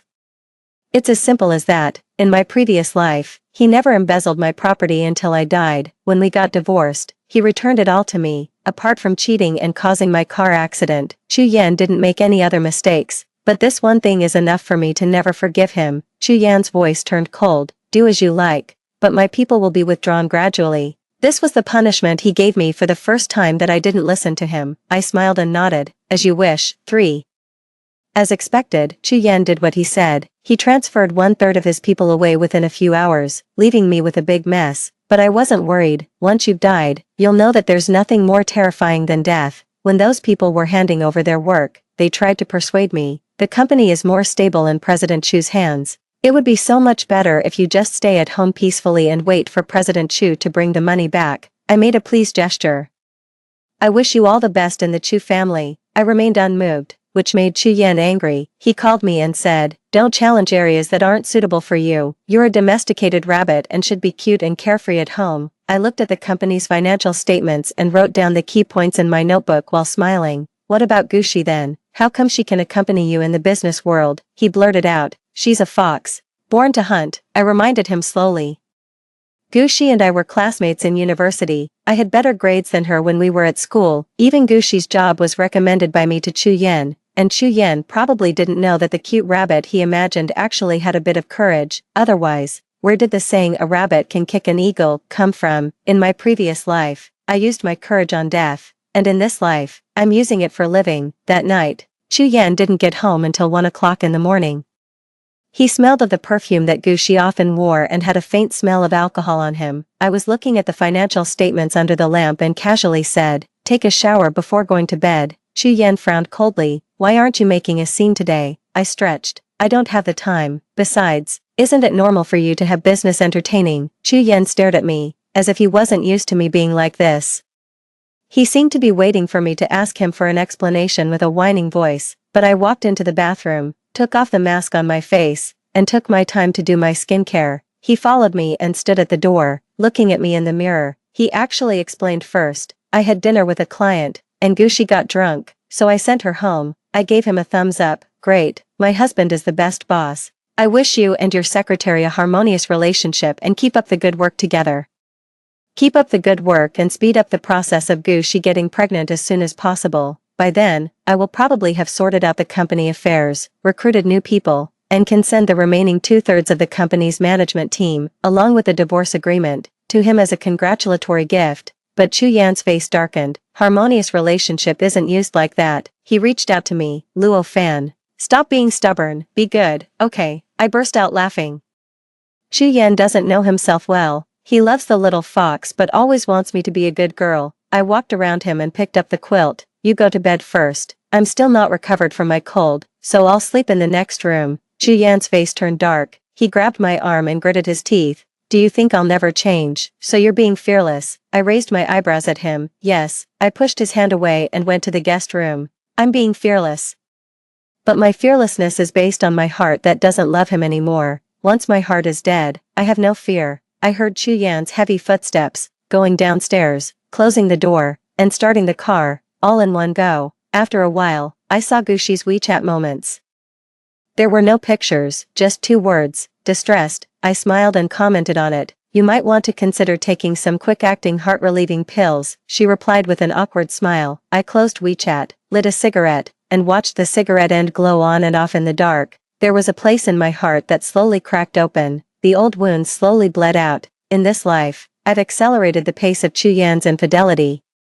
It's not that I didn't hope that maybe things would be different in another life, but there's no difference. He still ran towards Gushi right under my nose. The next morning, Chu Tian and I showed up at the company together. The whole office building belonged to my family, and there were exactly 2 floors vacant, so I rented them to him. Chu Yan didn't come home all night, and he called me at noon, gnashing his teeth. What's the relationship between you and Chu Tian? Are you starting to be disobedient because of him? The vacant floors are just a waste of money. Since Chu Tian can pay the market price, I'll rent them to him. What's the problem? I said slowly. Why do you care so much about this? Isn't he your younger brother? I told you that he's deep in shrewdness and asked you to stay away from him. Chu Yan said coldly. He suddenly wants to move downstairs from you. He must have some ulterior motives. Don't fall into his trap and then ask me to clean up the mess. I smiled politely. I see. Thank you for the reminder. Is there anything else? Luo Fan, when will you stop being unreasonable? Chu Yan could hardly hold back his anger. My patience is limited. I looked up at Chu Tian who was listening beside me and motioned for him to do as he pleased. Then I smiled and replied to Chu Yan, husband. This is what real unreasonable behavior is. Where did you go last night? Show me the driving recorder footage. Print out the call records. Tell me your WeChat password. Chu Yan fell silent. After a while, he sighed and reluctantly told me to be good, then hung up the phone. I also sighed. In my previous life, I was pushed to the brink by his clues, and I was almost driven crazy. I had indeed forced him like this before. I still remember the look of disgust in his eyes at that time. He said that Gushi would definitely not check on him like this. He said that even if something happened between him and Gushi, it was all my fault. Now I don't check up on him at all. But he doesn't seem very happy either. Chu Tian sat opposite me and took a sip of tea. You're not happy? I forced a smile. Well, it's a quarrel. Who would be happy about it? Chu Tian lowered his eyes, hiding his expression. He said I have ulterior motives towards you. I didn't take it seriously and asked with a smile. Do you? Chu Tian suddenly looked up.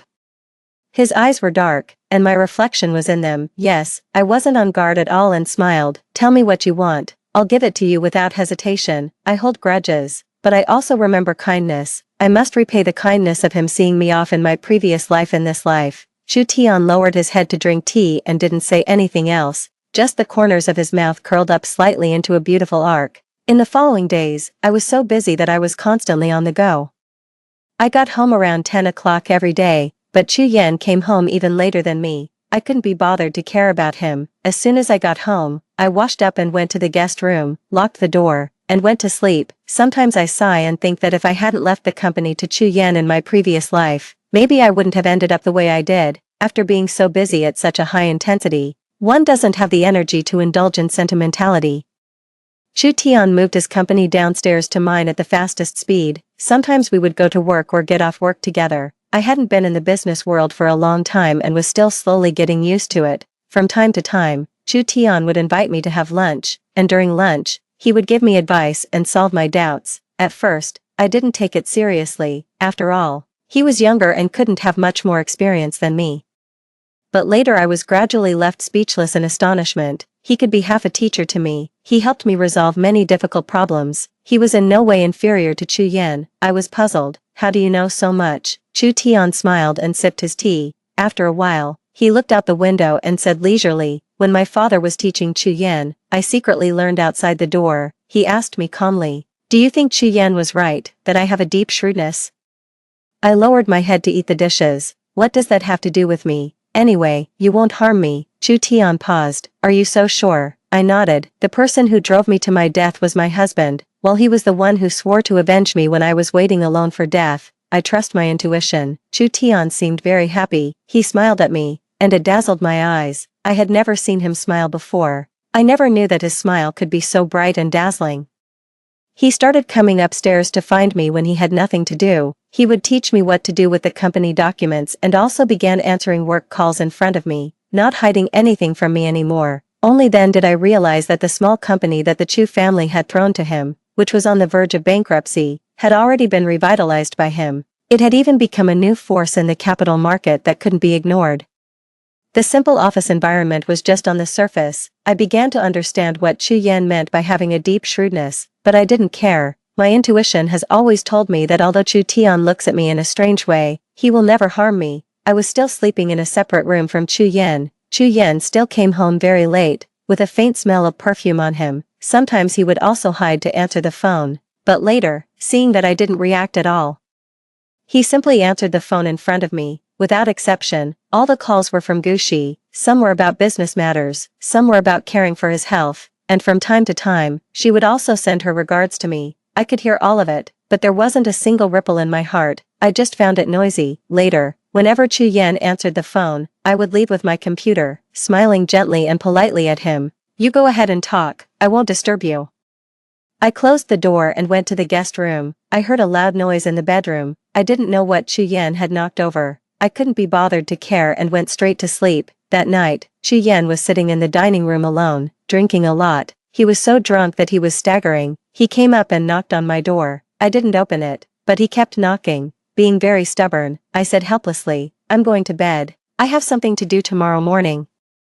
Chu Yan said in a hoarse voice, I haven't had anything happen with Gushi. I was just trying to make you angry. I can swear, he said angrily. It's all because you don't care about me. You don't even bother to make a scene. Why? I smiled. Because I believe you. Let me go to sleep. Okay. Chu Yan seemed very painful. I'm your husband. I should be holding you while we sleep. I have a cold. You've been having this damn cold for 2 months. Chu Yan suddenly flew into a rage.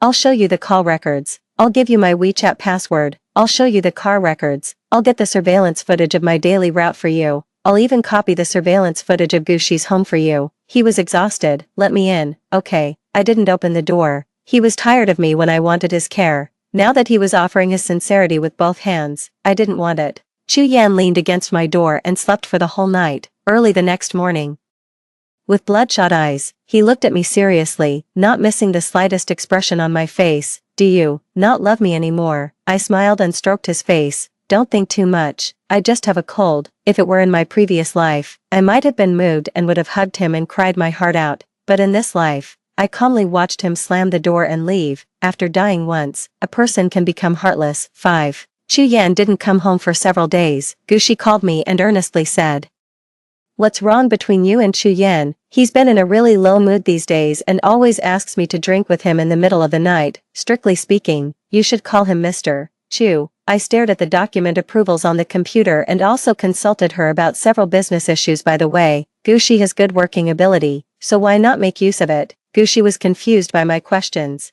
After she came to her senses, she couldn't believe it. You'd rather care about your company than pay attention to the fact that Chu Yan isn't coming home, she insinuated. He always asks me to drink with him and keeps complaining that you're not sensible. Aren't you afraid that you'll be replaced by someone else if this goes on? Like by you, right? I stared at the computer and asked absent-mindedly. Gushi paused. I just can't bear to see Chu Yan in pain and want to offer him some comfort. I smiled and repeated her words from the previous life to her word for word. Please don't harass my husband. Keep your distance from a married person. Gushi was stunned for a moment, said nothing, and hung up the phone. I stared blankly at the computer for a while. Even though I was reborn, I still couldn't face Gushi's provocation. The crack in my heart started to hurt again. It turned out that even after being reborn, a person can still remember the pain of the previous life clearly. When I was in the most pain, Chu Yan called me. Gushi said that you misunderstood her just now and even scolded her. I nodded and admitted it, waiting for Chu Yan to lose his temper. In my previous life, when I was provoked by her and scolded her severely, Chu Yan flew into a rage and said that I was ignorant and vulgar. But now Chu Yan was smiling. Fanner, you still care about me, don't you? He smiled happily. You didn't refute, which means you admit it, Fanner. I'll take you to dinner tonight at your favorite restaurant. Okay, I nodded, okay. During this period, the company was almost in order. I found some reliable people through my parents, and Chu Tian also lent me several top executives with extremely strong abilities. Now that the company was sorted out, it was time to clarify some things. When it was time to get off work, I packed my things and prepared to go to the restaurant that Chu Yan had reserved. Chu Tian suddenly came upstairs.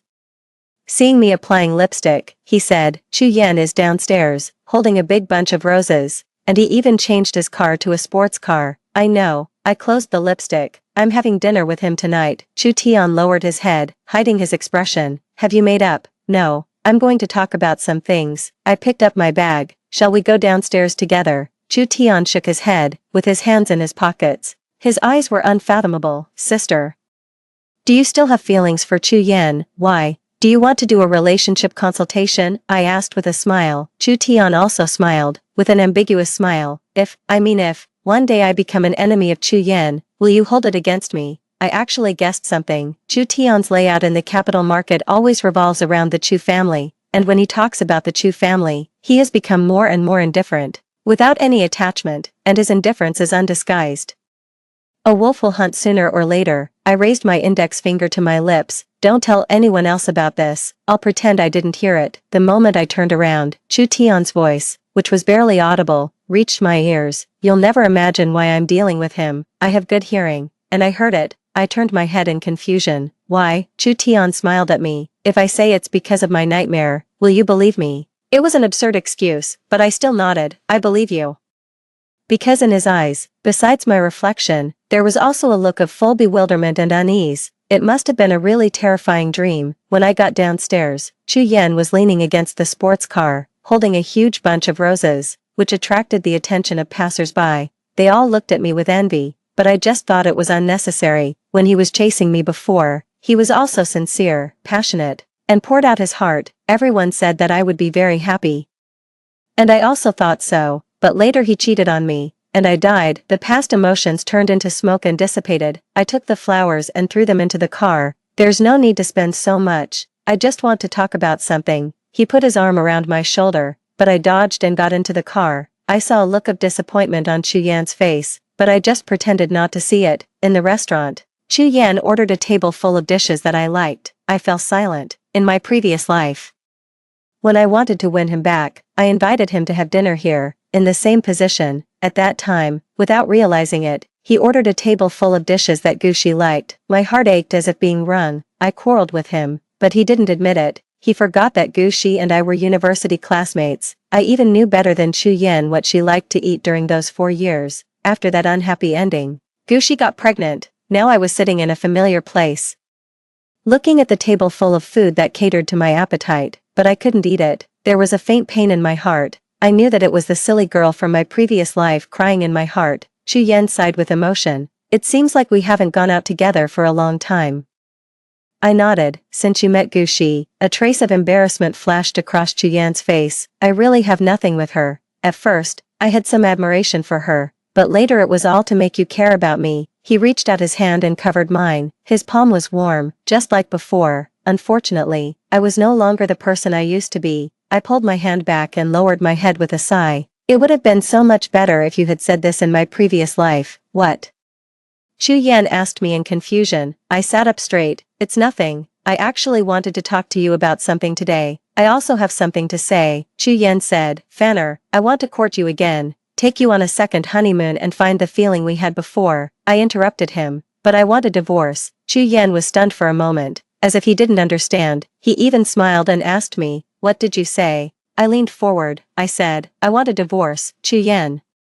I want to divorce you. 6. Chu Yan leaned back, as if trying to escape. I leaned forward again. Chu Yan, there's no need for us to continue. I've drawn up the divorce agreement. If you need the people you placed in my company back, I can return them all. Frowning, Chu Yan took out a cigarette, lit it, and took a deep puff. Then he remembered that smoking was prohibited in the restaurant and extinguished it. He took a deep breath and furrowed his brows slightly. Why? Is it because of Gu Shi? I hesitated for a moment. It wasn't unreasonable to say so. After all, in my previous life, it was Gu Shi's pregnancy that led to my divorce and car accident. Seeing me hesitate, Chu Yan slapped the table heavily and growled, I really haven't touched her. I just wanted you to make a scene. I was really confused. But didn't you dislike it when I made a scene? Was he schizophrenic in my previous life? Or has he changed in this life? I don't like it when you're hysterical. But you can't be completely indifferent either. Chu Yan seemed very hurt. I was taken aback. After thinking about it, I suddenly figured something out. No, it's not because of Gu Shi. From the beginning to the end, it's because of you, Chu Yan. It's just because of you. I took out the divorce agreement from my bag. It was no different from the one in my previous life and handed it to Chu Yan. Take a look. I've considered the interests of both parties. If you have any objections, we can still discuss them. This was also the words he said to me in my previous life. Chu Yan took the divorce agreement, glanced at it roughly, and then sneered. It seems that you've been planning this for a long time and have thought it through very carefully. I closed my eyes. If this divorce agreement was the result of long-term planning, then it was also his long-term planning in my previous life. He looked at me with a mocking smile on his lips. I don't know why you want a divorce. But Luo Fan, it's impossible. He slowly tore the agreement into pieces, tore them so that they couldn't be put back together, and scattered them on the table. He smiled at me. It's impossible, Luo Fan. We promised each other before getting married that we would never mention divorce. Have you forgotten? You were the one who forgot first. I also turned cold and stood up. Even if the agreement is torn up, it can be written again. Chu Yan, it's useless. Chu Yan stood up. Let's go. We're going home. He didn't mention the agreement at all, as if it hadn't happened. All the way home, he kept finding topics that he thought I would be interested in, such as luxury goods, clothes, bags, jewelry, and fashion shows. But now I'm only interested in my company, and I don't know much about the things he's talking about. We talked at cross purposes all the way until we got home. Chu Yan watched me go into the guest room to sleep. He didn't say anything. Just let out an almost imperceptible sigh. I hope your cold gets better soon. Since that day, Chu Yan started to change. He came home on time at 8 o'clock every day and would always bring a gift when he came home. Sometimes it was a limited edition bag, sometimes it was high-end customized jewelry, and sometimes it was flowers air-freighted from Europe. Whenever I worked overtime, he would sit quietly at home and wait for me. The moment I got home, he would hand me the gift. If I didn't accept it, he would force it into my hands. He smiled bitterly. I didn't know it was so painful to wait for someone to come home. I'll go to fewer unnecessary social events in the future. It must have been really for you when you were waiting for me, right? I lowered my head. There was a period of time when I couldn't sleep all night, and it was really tormenting. Chu Yan asked me, which period of time? I raised a smile at him.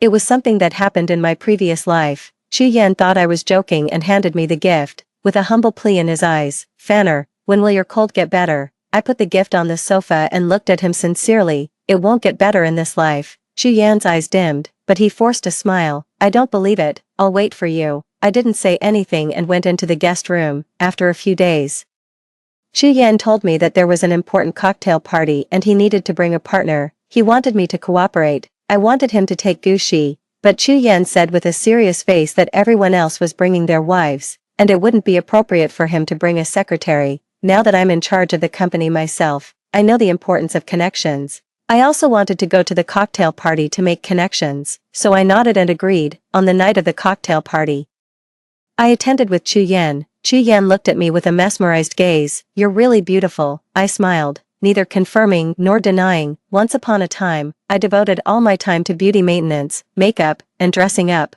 but Chu Yan treated it like something worthless. Tonight, I'm just wearing a formal dress and have on a light makeup. Compared to my previous life, it's not delicate at all, but he is obsessed. People are truly strange and bewildering creatures. Chu Tian was also at the dinner party. He raised his glass to me. His eyes seemed unfathomable, and it was hard to see his emotions, but he didn't bring a female companion. I suspected that Chu Yan had lied to me. In fact, there was no rule that one had to bring a partner, because even Gushi came, and she also came alone. Seeing Chu Yan with his arm around me, Gushi's eyes dimmed for a moment. And then she smiled and came over to greet us. Mr. Chu, your wife looks very beautiful tonight. She bit her lip, looking pitiful, and added a touch of just the right amount of forbearance. Chu Yan glanced at her and quickly looked away, nodding, yes, she is beautiful. Gushi reluctantly pulled the corners of her mouth into a smile, and her smile was dim. Congratulations, Mr. Chu and Mrs. Chu. On making up, she looked at me. Mr. Chu would come to my place whenever he got drunk before and talked to me about you until late at night. We didn't make up, I interrupted her. Gushi was stunned, and a glimmer of light flashed in her eyes. I smiled and repeated, we didn't make up. I'm here purely for business purposes, you can rest assured. I thought Gushi would be overjoyed, but instead, she was regretful and angry. Mrs. Chu, isn't it too cruel of you to treat Mr. Chu like this? I can't bear to see it. Mr. Chu loves you so much, but you discard his love like trash. Have you considered Mr. Chu's dignity as a man? She spoke with righteous indignation, which made me laugh. I shrugged. You can consider it, can't you? Why do I need to? You don't know how to cherish at all. Gushi was angry. So many people are in love with Mr. Chu, but you don't take him seriously. You don't know how lucky you are. I turned to ask Chu Yan. Does your secretary have the right to talk to me like this? Gushi also looked at him, her eyes full of pity and affection. I felt that if I were a man, I wouldn't be able to resist this. Gushi should be an actress, but Chu Yan's face turned cold, and he scolded her. Why are you butting in on my family affairs? Know your place and don't meddle in things you shouldn't. Gushi and I were both stunned at the same time. Chu Yan looked at me again. If you don't like her, I can make her leave the company or even leave this city. She will never bother you again. His eyes when looking at me were full of attachment, while his eyes when looking at Gushi were full of impatience. I should be happy, because this could be seen as a symbol of me completely turning the tables and defeating my rival in love after being reborn. Right, but I couldn't be happy. I just felt bored. This was exactly the same as in my previous life, except that Gushi and I had switched positions. It made no difference whether the person he was tired of was me or Gushi. I couldn't be happy. I increasingly remembered the bitterness of being rejected in my previous life. Gushi ran away crying. Chu Yan grabbed my arm tightly. Fanner, like this, will your cold get better? I lowered my eyes. How could it get better? It was impossible in this lifetime. Some things couldn't be undone, like a life. I shook my head. It won't get better. It will never get better. Chu Yan, give up the illusion. Let's get a divorce. Chu Yan was stunned for a moment, and his face gradually darkened. He pulled me to the corner. Luo Fan, I treated Gushi like this. Don't you believe me? What on earth do you want me to do? I pushed Chu Yan away. The old wounds accumulated to this moment, and the pain began to burst out. I don't want you to do anything. Just get a divorce. It has nothing to do with me what happens between you and Gushi. I just want to leave you. Do you understand? Chu Yan pulled me back, gritted his teeth, and said word by word, you're dreaming. He suddenly lowered his head and kissed my lips, mumbling and declaring to me, Luo Fan, you'll never be able to get a divorce in this lifetime. 7. I felt a wave of nausea. These lips had also kissed Gushi, even in my previous life. I couldn't forgive that. I was just so petty. Without thinking, I raised my hand and slapped Chu Yan hard on the face. The sound was clear and loud, and Chu Yan's face immediately turned red and swollen. I wiped my lips vigorously, wishing I could scrub off a layer of skin. Stay the hell away from me. Chu Yan's face turned pale and then green. In the end, his eyes looking at me were cold and indifferent. He sneered, Luo Fan, you're really something. No one has ever hit me before. He stepped back one step at a time, his eyes fixed on me. You said you don't want me, right? I'll show you that as long as I want. There are plenty of people who would climb into my bed. After saying that, he turned around and strode towards Gushi in the distance. He pulled her into his arms and walked out of the banquet hall. I squatted down, and tears fell inexplicably. I didn't know why I was crying, but the tears just came without any warning. I guessed that it was the silly girl from my previous life who was crying. Some people had already noticed me. After all, I was the only one squatting in the cocktail party. People were whispering, some came up to ask with concern, but I turned a deaf ear. I just wanted to cry my heart out. Chu Tian pushed through the crowd and came in front of me. He reached out his hand to me. Sister, I'll take you home. I looked up with teary eyes and saw his handsome face, which was filled with hostility, exactly the same as in my previous life. The memories of my previous life and this life overlapped, and I couldn't stop crying. I grabbed his hand and stood up, and he pulled me into his arms. His voice was cold, as if suppressing his anger. "Don't worry. Even if I have to bring down the Chu family, I will avenge you." My body trembled. Was it a coincidence? Why were the words he said exactly the same as in my previous life? I wanted to ask him, but I was crying so hard that I couldn't open my mouth. I could only let him take me home. He used a wet wipe to gently wipe off my smudged makeup and the tears all over my face. He held me in his arms and coaxed me like a child. "Sister, don't cry. I'll vent your anger and avenge you. Don't cry, be good." I was exhausted. The memories of the two lives were too heavy. I nestled in his arms and cried until I fell asleep. In a daze, I felt him pick me up, carry me back to the guest room, cover me with the quilt, and lock the door. I didn't sleep soundly. In the middle of the night, I was even awakened by a knock on the door. Chu Yan came to knock on my door again. He was as drunk as a madman and was shouting at the door. "Open the door, Luo Fan, open the door for me. I'm your husband.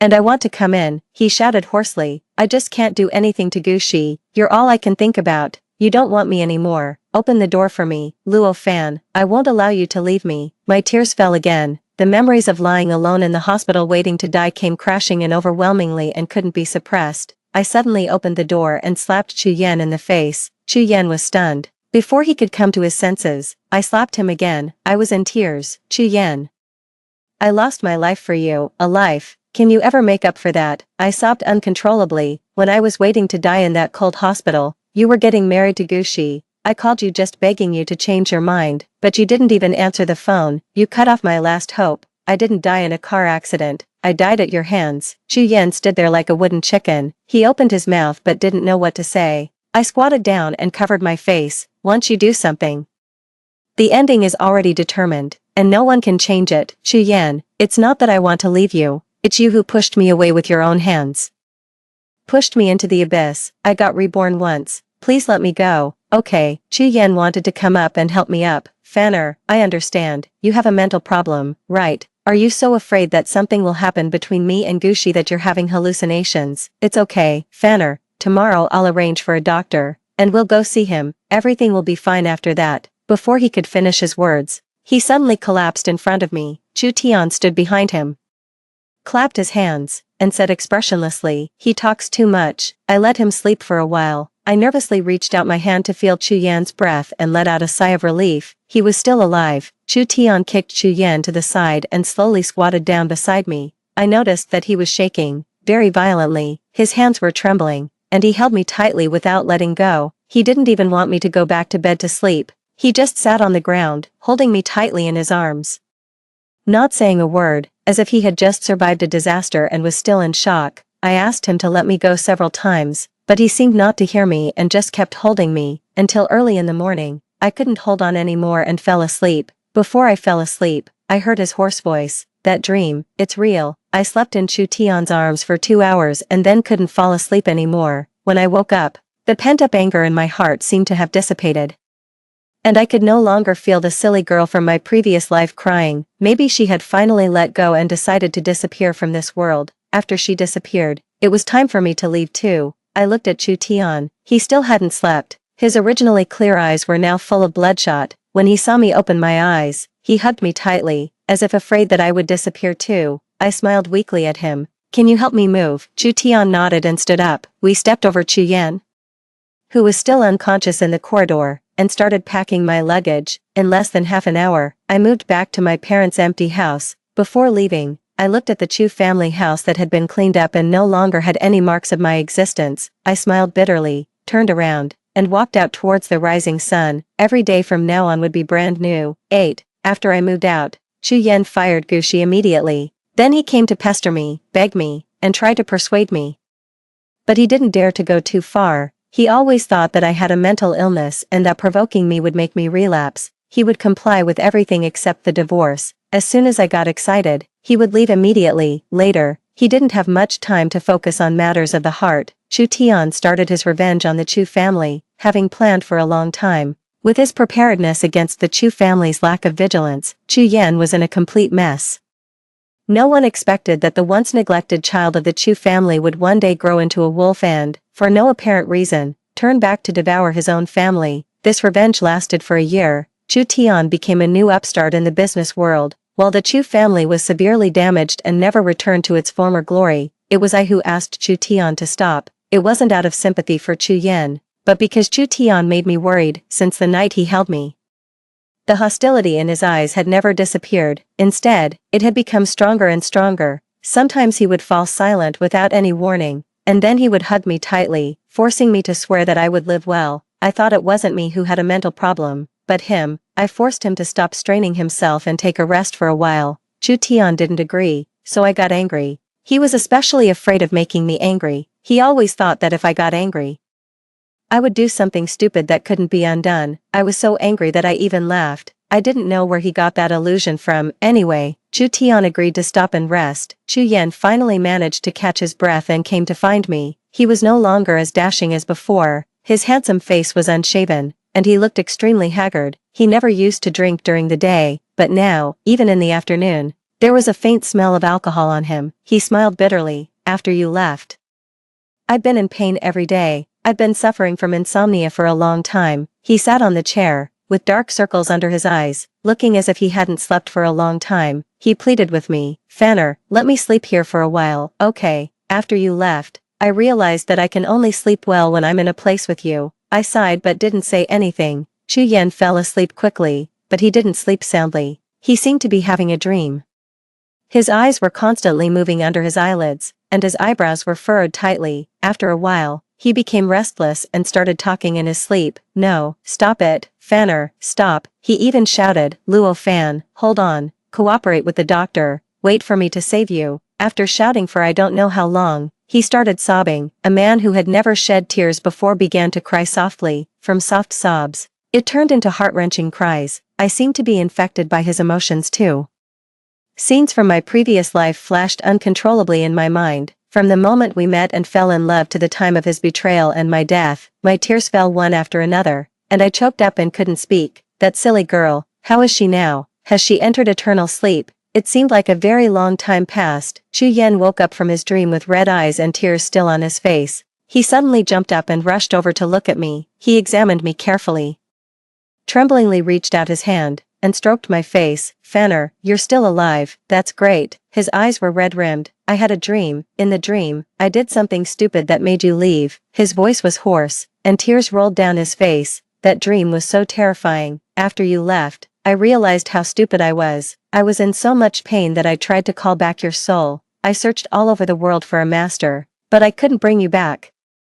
"A master said that you went back in time. How could that be possible? How could a person?" Chu Yan suddenly stopped. He looked at me in disbelief, and asked tremblingly and hesitantly, "I remember that before you moved out, you said you lost your life for me, Fanner, right?" He grabbed my hand. "Fanner, did you say that at that time, or did I remember it wrong when I was drunk? You said that you were reborn once, didn't you?" I had known Chu Yan for so many years in these 2 lifetimes, and I had never seen him so cautious. He spoke every word as if walking on thin ice. I even thought that if it were the silly girl from my previous life, would she forgive this haggard man in front of her? Unfortunately, I wasn't her. I smiled at him with red eyes. "What do you think?" Chu Yan shook his head. He tried to smile but couldn't. "I think it's not scientific. Fanner, tell me, this is all fake. You didn't die once, did you? I didn't make you wait to die all alone, did I?" I wiped away my tears. I neither nodded nor shook my head. "I can't say. What has been done has been done. The wounds that have been suffered are real. The life that has been lost is gone. I can't deny it, and I won't deny it." Chu Yan suddenly stood up, staggering backward and kept shaking his head. "It's not true. This is not scientific. It's just a dream." He forced a smile. "Fanner, did your mental illness infect me?" I gently told him, "Mental illness is not contagious." I took out the divorce agreement. "Chu Yan, I died for you once. Isn't one life enough for you to let me go? Divorce is the only way for us." Chu Yan frantically denied it. "No, it's impossible. You really infected me with your mental illness. I don't believe it." He stumbled and fled, as if there were ghosts chasing after him. 9. For 3 days, Chu Yan disappeared completely for 3 days. The entire Chu family went out to look for him, but they couldn't find him. 3 days later, Chu Yan appeared in my office. His clothes were wrinkled, and he looked so haggard that he was almost unrecognizable. His voice was extremely hoarse. "I had a dream for 3 days. I dreamed of both my previous life and this life." His eyes were filled with tears. "I believe it, Fanner." Chu Yan reached out his hand to me.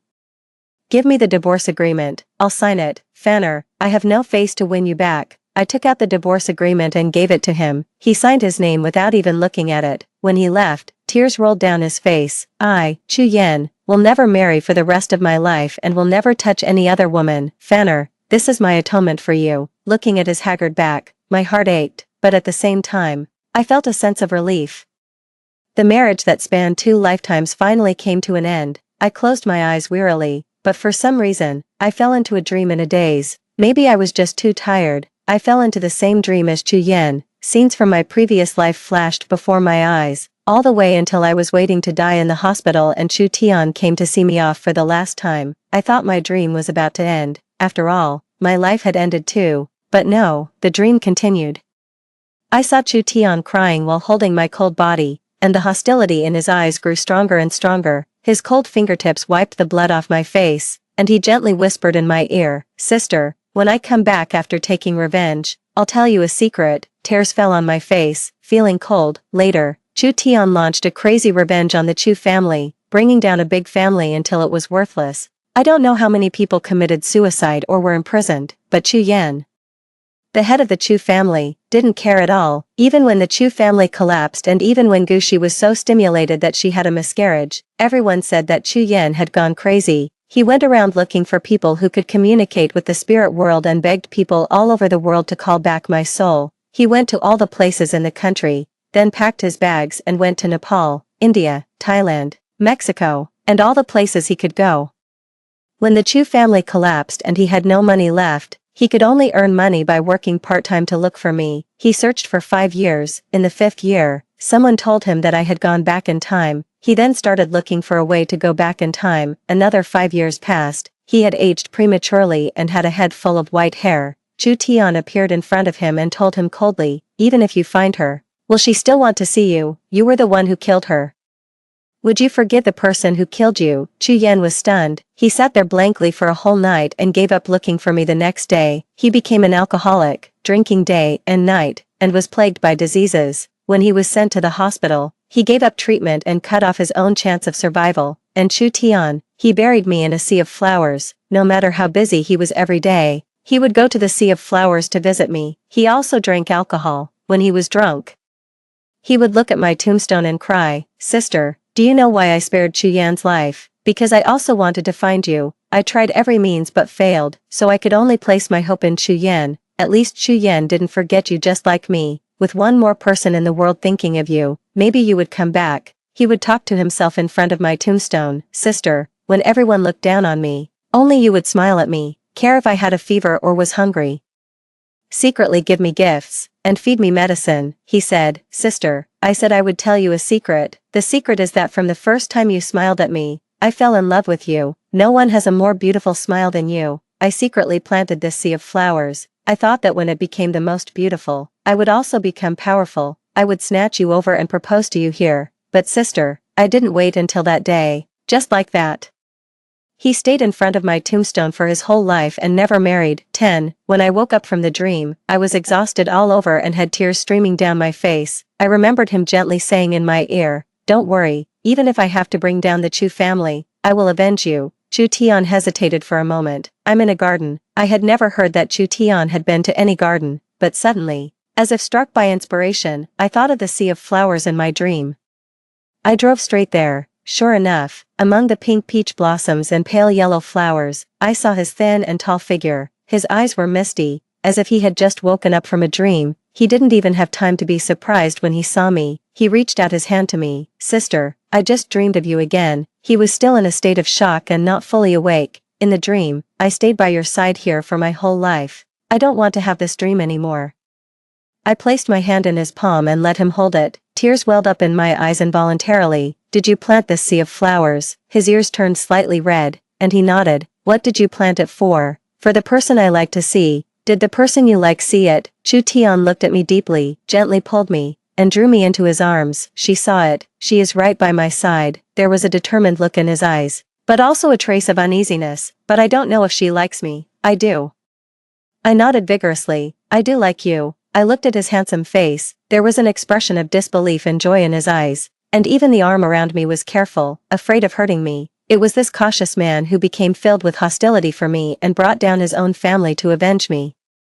For 2 lifetimes in a row, how could I not like him? Chu Tian, I divorced Chu Yan. I leaned against his chest and said softly. I heard his heartbeat speed up, and his arm tightened, pulling me completely into his embrace. Sister, can I? You can. I nodded firmly. The next second, he lowered his head and kissed my lips. Surrounded by the fragrance of flowers and in the midst of the beautiful colors, we kissed passionately. The previous life finally passed completely. Story 2.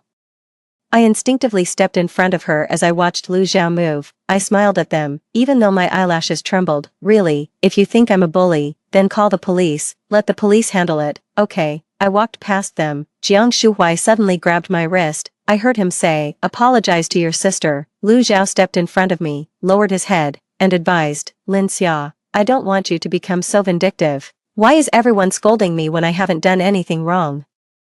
I glanced sideways. Lin Qi's eyes were red. She clearly knew that the person bullying her wasn't me, but she just wouldn't say it. I pulled my wrist away and brushed past the two of them. Sorry, but I'm really busy. I have a speech to give. I need to come in first. I don't have time for this. At a time like this, you still feel like participating in your speech, Lu Zhao said from behind me, but I ignored him. I didn't look back and stepped onto the podium. Even though there was nothing behind me, I still moved forward. The speech went very smoothly. There was continuous applause as I took my bow, and I smiled in thanks, but my thoughts were elsewhere. I looked below the stage. Lin Qi in a white dress was being led away by Jiang Shuhuai, with Lu Zhao trailing behind, reluctantly tugging at her ponytail. But why? Why is the spotlight on me? I didn't falter. I didn't embarrass myself. My mood, however, was still overwhelmed by a torrential sense of loss. A few days later, Jiang Shuhuai suddenly came looking for me. Honestly, I didn't have much time for romantic issues. Without Jiang Shuhuai, there could be another man to take his place, but as I stared at the text message screen, I suddenly realized that I was still somewhat unable to let him go. Yes, he was the only one I had been involved with, initially for my own sake, but later, I did start to like him. I harbored that little bit of hope, hoping he would look back at me.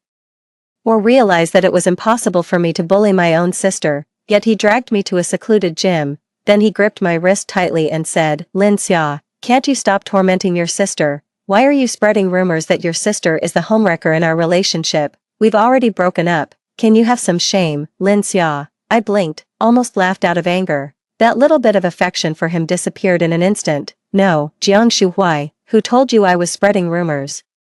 He scoffed, who else if not you? Your sister is so kind, always praising you in front of me. Can you stop projecting your pettiness onto her? I was furious. You two are always together. Who wouldn't think something's off? Why blame me? He sneered coldly at me, showing your true colors. Lin Xia, I'll tell you, your sister is much more innocent and kind than you. I won't let you hurt her. In this lifetime, never again. What? I wanted to yell back, but was met instead by the sound of a door slamming shut. When I tried to pull the door open again, I suddenly realized I couldn't. What? Had he locked me in here? This was the first time I felt like I was about to lose my cool. I yanked at the door violently, creating a loud noise. Hey Jiang Shuhuai, come back here. How can you say that about me, you jerk? Are you out of your mind? Since there was no one around, I cursed freely and felt quite relieved. I kicked furiously at the door, which was locked. This gym was particularly isolated. Usually, no one passed by here. Having played the role of the nice girl for too long,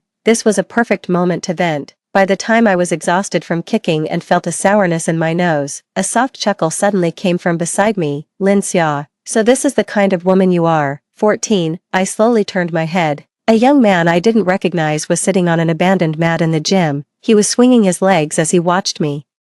He must have been sleeping there just before, which is why both Jiang Shuhuai and I hadn't noticed someone else was here. Seeing him, my first thought was about how many piercings this guy had. Eyebrow piercing, lip piercing, ear piercings. I despised anything that challenged my traditional views. Yet, he was strikingly handsome in a bold and unrestrained way. I paused, my ability to switch expressions lagging a bit. Do we know each other? He smiled, a genuinely innocent smile, changing faces.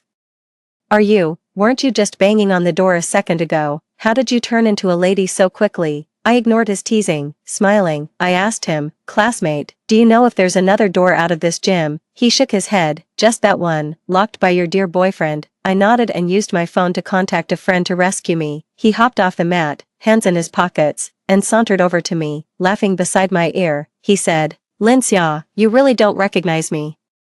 I turned to look at him. Yeah, he had the kind of face that looked like he'd have lots of girlfriends. I wouldn't go for such a guy. He completely didn't fit the criteria I had for a future partner. I don't recognize you. He raised his eyebrows. We've exchanged contact information before. That's impossible. Skeptical. I took out my phone and let him input his number. He bent over, entered his mobile number. And sure enough, his contact came up. The note read, 188 Rich doesn't care about me. He fell silent for a moment, then chuckled tightly by my ear. Suddenly, I remembered, I had indeed categorized the men in my contacts while searching for a suitable boyfriend in the past. Lin Xia, how can you not remember your own fish? Really hitting where it hurt. I reevaluated him. I have a good memory. I hadn't forgotten him. His name was Pei Chen. But the Pei Chen in my memory was drastically different from the one in front of me now. I met him at a cocktail party I attended with my father.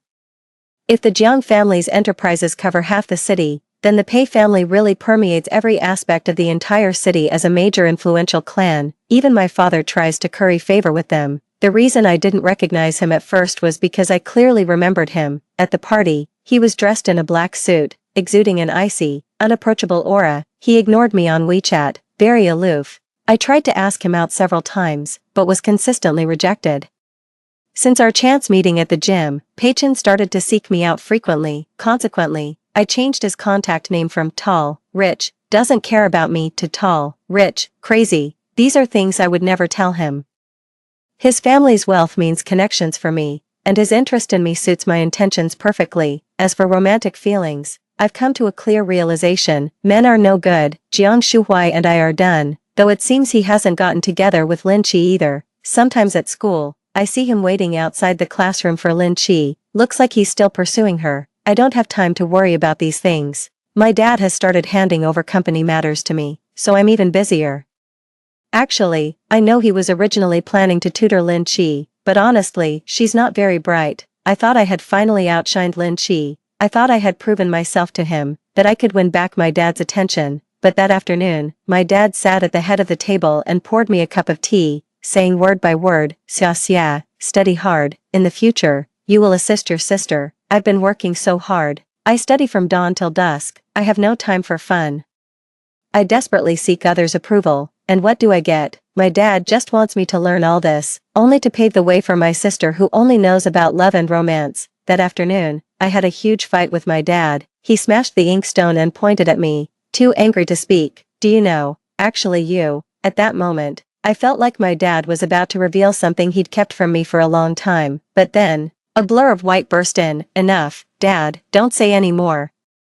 Lin Qi stepped in front of my dad, her eyes were red, her lips quivering. Sister, please don't blame Dad, okay, it's all my fault. If it weren't for me, things wouldn't have turned out this way. I'm just a disaster. She began to sob, and I couldn't understand why she was crying when I hadn't shed a tear. I laughed, moved closer to her, and said word by word, yes, you are a disaster. She shuddered like a frightened rabbit. My dad had already lifted a dictionary to throw at me, and this time, I couldn't dodge it. The sharp pain in my forehead nearly overwhelmed me, but I held back my tears. I wanted to laugh, but I couldn't anymore. I turned and walked out the door, my dad's angry shouts behind me. He told me to get out and never come back to this house. Lin Qi, it's strange, isn't it? It's as if an invisible hand is manipulating everything. In competitions, I can no longer take first place. That spot belongs to my sister. It's not that I'm less capable than she is, rather.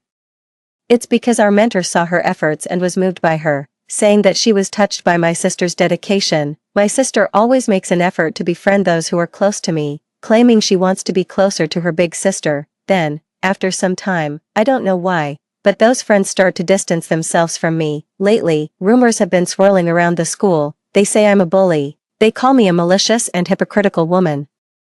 They say I was bullied before and now I'm bullying my own sister. Some photos from when I was bullied have leaked. They cut through my wounds like a knife. Those photos, only Lu Zhao has them. I confronted him, asking why he would do such a thing. Spreading rumors is bad enough, but why post photos of me being hurt on the school forum? He said that I deserved it. After all, I was the one who bullied my sister. What's the point of hanging yourself upside down like this? Pei Chen tilted his head.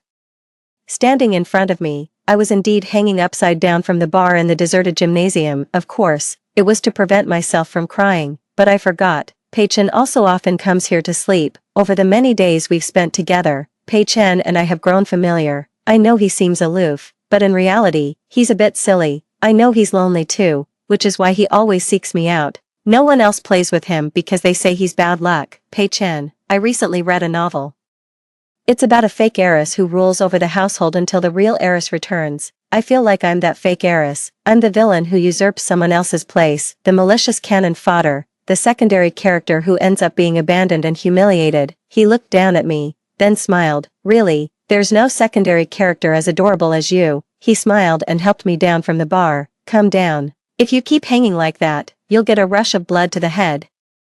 Are you a little bat? The rain continued to pour outside the window. Suddenly, I asked him, do you also think I'm a bully? He blinked, looked down, and pulled out a necklace he always wore around his neck. It was an old, copper Star of David necklace. Given his status, it seemed unlikely he'd wear such a simple necklace. This was given to me by a little girl back when I was in the orphanage. The Star of David necklace glowed dimly in the light of the evening sun. That little girl.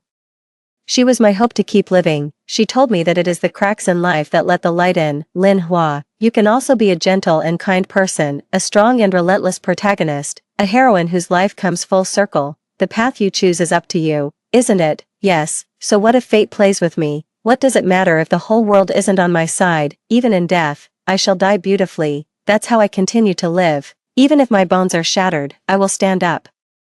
Even if I am not happy, I will put on a show of happiness for others to see. I thought that as long as I was stubborn and refused to give in, fate would eventually take my side. Unfortunately, I was wrong. After spending a lot of time together, Pei Chen would occasionally hear about Lin Chi from me. He had never met Lin Chi, and she did not know I knew him, so she hadn't connected with him. Actually, I'm a bit curious about what your little white lotus sister is really like, Pei Chen said one day.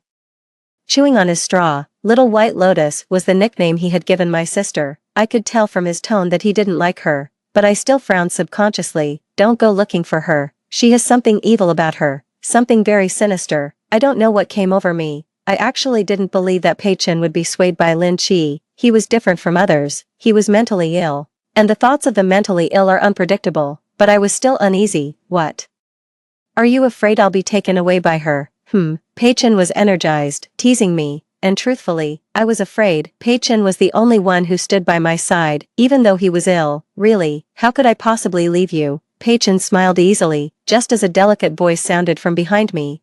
Sister, what are you doing here? It was too late. I saw the man sitting across from me, who had just been smiling, freeze in place upon seeing Lin Chi. That was the first time I felt like fate, like a giant hand, was manipulating me. In the orphanage, a little girl had given Pei Chen a necklace, which he had worn ever since. Who was that little girl? My sister looked surprised and smiled at Pei Chen. Chen, brother, what are you doing here? Sunshine Welfare Home, do you remember me? More than just remember, he said. She was his reason to keep living. What did I do that day? I just turned around and walked away. I could imagine what happened next. The two recognized each other, and Pei Chen realized that the light in his life was actually my sister. Then he completely sided with my sister. He would mock me, condemn me. He would say, Lin Hai, you're such a bad woman, only spreading rumors about your sister. I know this scenario all too well. This time, with foresight, I deleted all his contact information first. That way, if he were to delete me later, I could still have the upper hand. But I still couldn't stop my footsteps. I had said that I would live well, that I would show everyone my radiant self. How could I just fall here? The relationship with my father was something I initiated to mend. Right now, my foundations are too weak. I have no power to contend with him, so I made a bet with my father. Lin Chi and I both participated in a company project bid. If I won, he would let me lead the company's decisions. If I lost, he didn't need me to assist my sister and would just tell me to pack up and leave. He said he no longer recognized me as his daughter. Actually, at this point, I think I now understand the position I hold in my father's eyes, and what he has been keeping from me. But all I could do was smile and take on the project. As graduation approached, it was indeed time for me to consider joining the company. This was the first time I was handling such a big project. Thanks to the experience I had accumulated through practice, I managed to get a good handle on it quickly. I worked on the project proposal until late at night in the office, long after all the other lights in the building had been turned off, and I was still there, and my sister. When she heard about the competition, she was quite confused and said, "Sister, I don't want to compete with you." However, I couldn't afford to let my guard down around her. The company calling for bids was Pei Xian Group, a subsidiary of the Pei-Chen family's business. This meant that Pei-Chen might play a significant role in the outcome of this bidding process. By now, his name was quietly listed in my blacklist. Once again, I revised the proposal until late into the night. I rubbed my temples, not knowing when it started, but rumors had spread within the company that I was an arrogant and domineering heiress. As a result, my subordinates were not very cooperative and even complained about why they weren't assigned to work under Lin Qi. I dabbed some ink, in the deep silence of the night, but feeling powerless and despondent overwhelmed me wave after wave. Why is it that no matter how hard I try, there is always an insurmountable barrier? Why is it that the one who puts in all the effort and suffers is also me? Is there really such a thing as fate? I turned off the computer and walked downstairs, where a black phaeton was parked at the entrance of the company. I looked up to see Pei Chen, who had removed his earrings and was dressed in a black suit, quietly watching me. I tried to walk past him. He stepped forward and grabbed my wrist. I scoffed and stared at him. "What do you want to say to me? Tell me to stop hurting my sister, to withdraw from this competition voluntarily, or to apologize to my kind, innocent sister who doesn't have a single manipulative bone in her body." In the silent breeze, I saw him sigh. He reached out to tidy my messy hair, then bent down and smiled at me. "Tell you to get some rest and not stay up late." I was stunned on the spot. He really was crazy, a crazy man who didn't even care about my sister. We leaned against the car together, his head bowed, playing with the coffee cup in his hand. "Lin Xia, this bidding was designed entirely for your sister. Although my family is calling for the bids, the partners are Zhang's and Lu's, Jiang Shuhuai and Lu Zhao. Your sister could easily get the qualifications for this bid with the help of those two men. From the start of this gamble, you were doomed to lose. No wonder my father wasn't worried about me taking my sister's place at all. No wonder my sister was still busy entangling herself with Jiang Shuhuai and Lu Zhao. It seemed like all the advantages of heaven, earth, and people were on her side, as if all my luck had been drawn away by her. Tonight, there was no moon. I heard Pei Chen softly say, "I can help you. It seems there's no mistake. Lin Qi's design draft has already been handed over. I can help you steal it." The rest of his words hung unspoken in the air. If I stole that design draft, I could present it at the bidding session before anyone else, leaving Lin Qi with no way to prove her case. Why are her designs the same as mine? It seems like the only way to beat her. I stared at the man beside me. "Why are you helping me? You've worn the necklace she gave you for so long." He paused, then smiled. "Oh, that, actually, the days in the orphanage were quite painful. Seeing her face reminds me of those times, and I despise her even more. He really is sick." I didn't respond to him. Two moths circled the only streetlight. Fluttering their wings, I heard him whisper softly. "I was picked up from the orphanage by my dad. After giving birth to me, my mom left me at the doorstep of that welfare institute. Later, my dad found me and confirmed our blood relation. I'm his only blood-related offspring. He always hoped I would take his place, but I never wanted to be that high-ranking CEO. What do you want to do?" I looked up and asked him. In the darkness, there was a spark in Pei Chen's eyes for the first time, I think. He paused, then smiled at me. "Never mind. Lin Xia, if one day I really pursue the career of my dreams, I'll tell you." Okay. In the end, I never let Pei Chen help me steal that design draft. I'm not opposed to using ruthless strategies. I simply disdain Lin Qi's designs. Claiming her work as mine is an insult to me. Soon, it was the day of the bidding. I passed by Lin Qi with my makeup impeccably done. She tried to grab my sleeve, timidly calling out to me, "Sister, can't we stop this, please? Dad wouldn't want this either." Before, I was the most outstanding girl in everyone's eyes. Now, I'm the bad woman everyone avoids. If this were a novel, it would be nearing its end, right? The kind and innocent female protagonist embarks on a new life, and me, the evil supporting character, about to exit. But in this world, is there really a clear distinction between black and white, right and wrong? I clenched the proposal in my hand, making one last stand against fate, and I was utterly defeated, indeed. The bid was orchestrated for Lin Qi. Several collaborators at the scene were connected to Jiang Shuhai. Seeing this former boyfriend again felt like a lifetime had passed. After the bidding, in his suit and leather shoes, he cornered me at the staircase, his eyes full of sarcasm. "Lin Xia, didn't I tell you? I would make you regret it. Look at you now, utterly defeated. This is the price for bullying your sister." I kept my head down, perhaps thinking I had no fight left. He scoffed. "Yes, now, I have nothing. deserted by everyone, trampled upon, soon to be driven out of the home that raised me. But just as he was about to leave, I suddenly spoke up. I haven't lost, I won't admit defeat. He shook his head mockingly and walked away, ignoring me. Now I will no longer pose a threat to his precious Lin Chi. I leaned against the wall, slowly pushing myself up. But then again, that's just the way I am. No matter how many obstacles rise before me, I will keep moving forward, even if it's time to wrap things up and call it a day. I want to leave a lasting impression in the minds of the audience. 21. My dad told me that I'm not his biological daughter. I had suspected as much. Life just seems to throw all its melodrama my way. Fate seems determined to make me fall short compared to Lin Chi, but I refuse to accept that. Later, Pei Chen drove me to the airport. I couldn't stay in the country anymore, targeted from all sides, truly like a dog without a home. Back in school, I met a senior who studied fashion design, who later moved to the UK and started a small design company. Luckily, I had built up some connections, and she said she was willing to take me in. I chose to work in a clothing company because my dad started out by selling clothes. I won't stay abroad like a lost dog forever. I will return, and with what they pride themselves on, I will slap them all fiercely in the face. The moment I boarded the plane, I left my homeland behind. Staring at the clouds racing through the sky, I felt truly abandoned by the world. If only life were like a thrilling novel. Just recite 30 years in the East, 30 years in the West, and you'd have the spirit of never underestimate the young and poor. My first year in the UK was tough. The craziest part was being kicked out of my rented room because someone else offered a higher price. The landlord threw out my luggage and belongings in the middle of the night. It was the handiwork of Lu Zhao from back home. He called me, his voice fierce. My sister has been unhappy these days, and I won't let you be happy either. London's damp weather, raining whenever it pleases. The dense, dark clouds seemed like divine wrath. I hid under a bridge, clutching my bag, unable to stop the relentless rain from seeping into my design drafts. Just as I couldn't stop myself from being swallowed by a dark fate alone. Do you still not believe in fate? Pei Chen had said this to me when he saw me off. Do you still not believe in fate? Perhaps you are destined to be shattered to pieces. Maybe all your efforts are in vain, and in the end, you'll be thrown into a dark abyss.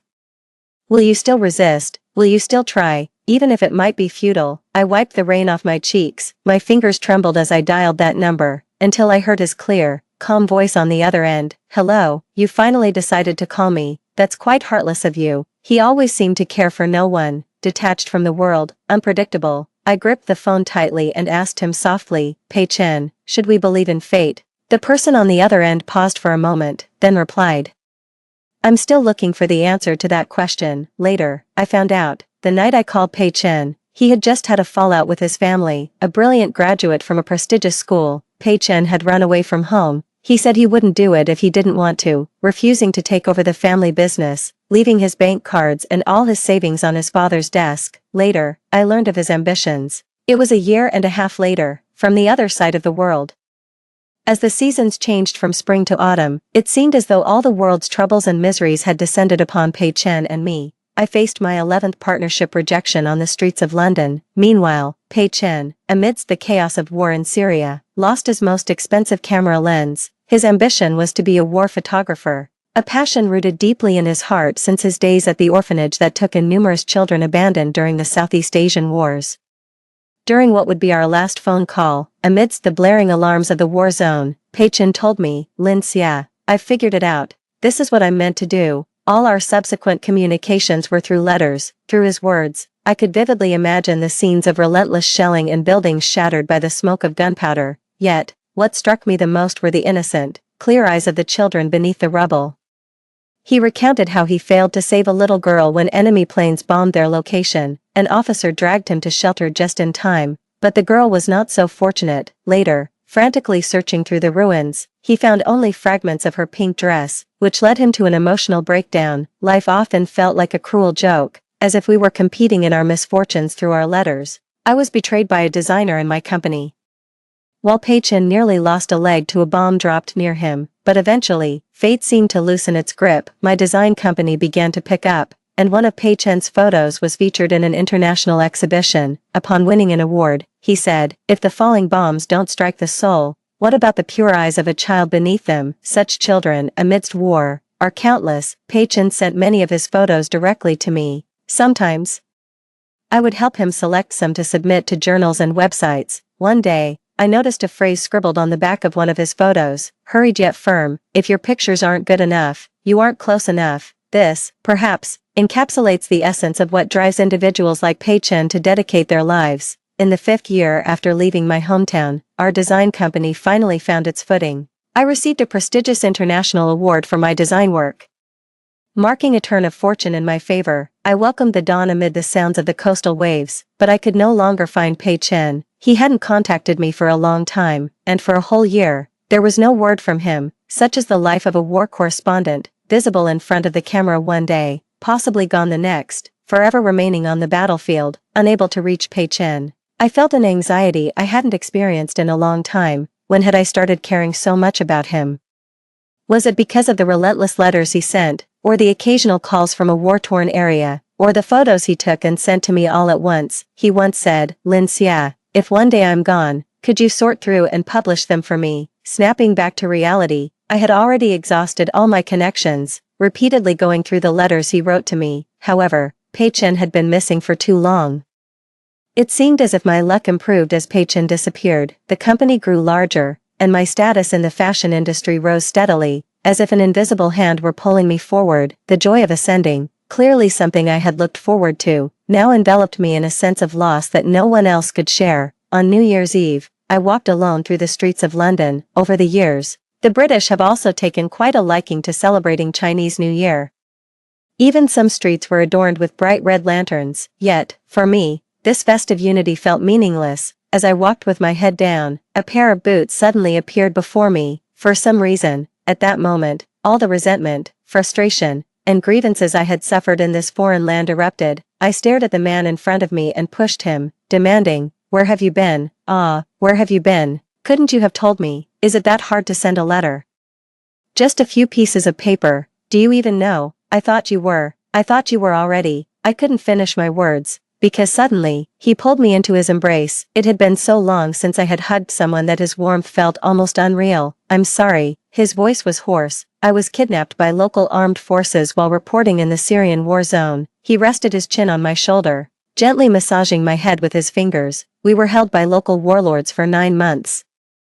He continued, "I'm still scared now, Lin Xia. The officers would kill people right in front of us. I'm not afraid of death. I'm just afraid that I'd never see you again." Suddenly, fireworks crackled in the sky. All my grievances mysteriously choked back inside me. I just clung tightly to his coat. I just didn't know what else I could still keep. 24. Time really does change a lot about a person. When I was driven abroad initially, I was resentful and unwilling. I was determined to make a strong comeback. Now returning home, it all feels like a lifetime ago. Everyone has changed. Back then, we were students, still youthful and naive. Whether it was hate or love, it was clear. But in the adult world, showing one's true feelings doesn't exist. It's all deception and flattery. At a banquet hosted by a local real estate tycoon, I met Jiang Shuhuai. Now, my status was such that I could sit at an equal level with him. No, he even needed something from me. I watched as that man smiled and toasted me, as if he never dragged me into an abyss, never abandoned me. Yes, the adult world is nothing but deception and flattery. I clinked glasses with him, exchanged a few courteous words as if there were no hard feelings between us. Then I turned and instructed my assistant to go all out against Jiang Shuhuai's company, because for the past few years, he had been obsessively helping Lin Qi, and Jiang's company's finances had broken down, he thought. Considering our past relationship, that getting my sponsorship would be easy. Instead, I eagerly kicked him while he was down, pouring fuel on the fire of their financial shortfall. And then there was Lu Zhao. This man had pursued Lin Qi for years without success. Instead, he gave up on himself, living in dejection. I encountered him in the back of a bar, drunk and desolate. He was so downcast that I didn't even feel the urge to hit him. I kicked him as he lay numbed by alcohol, passed out.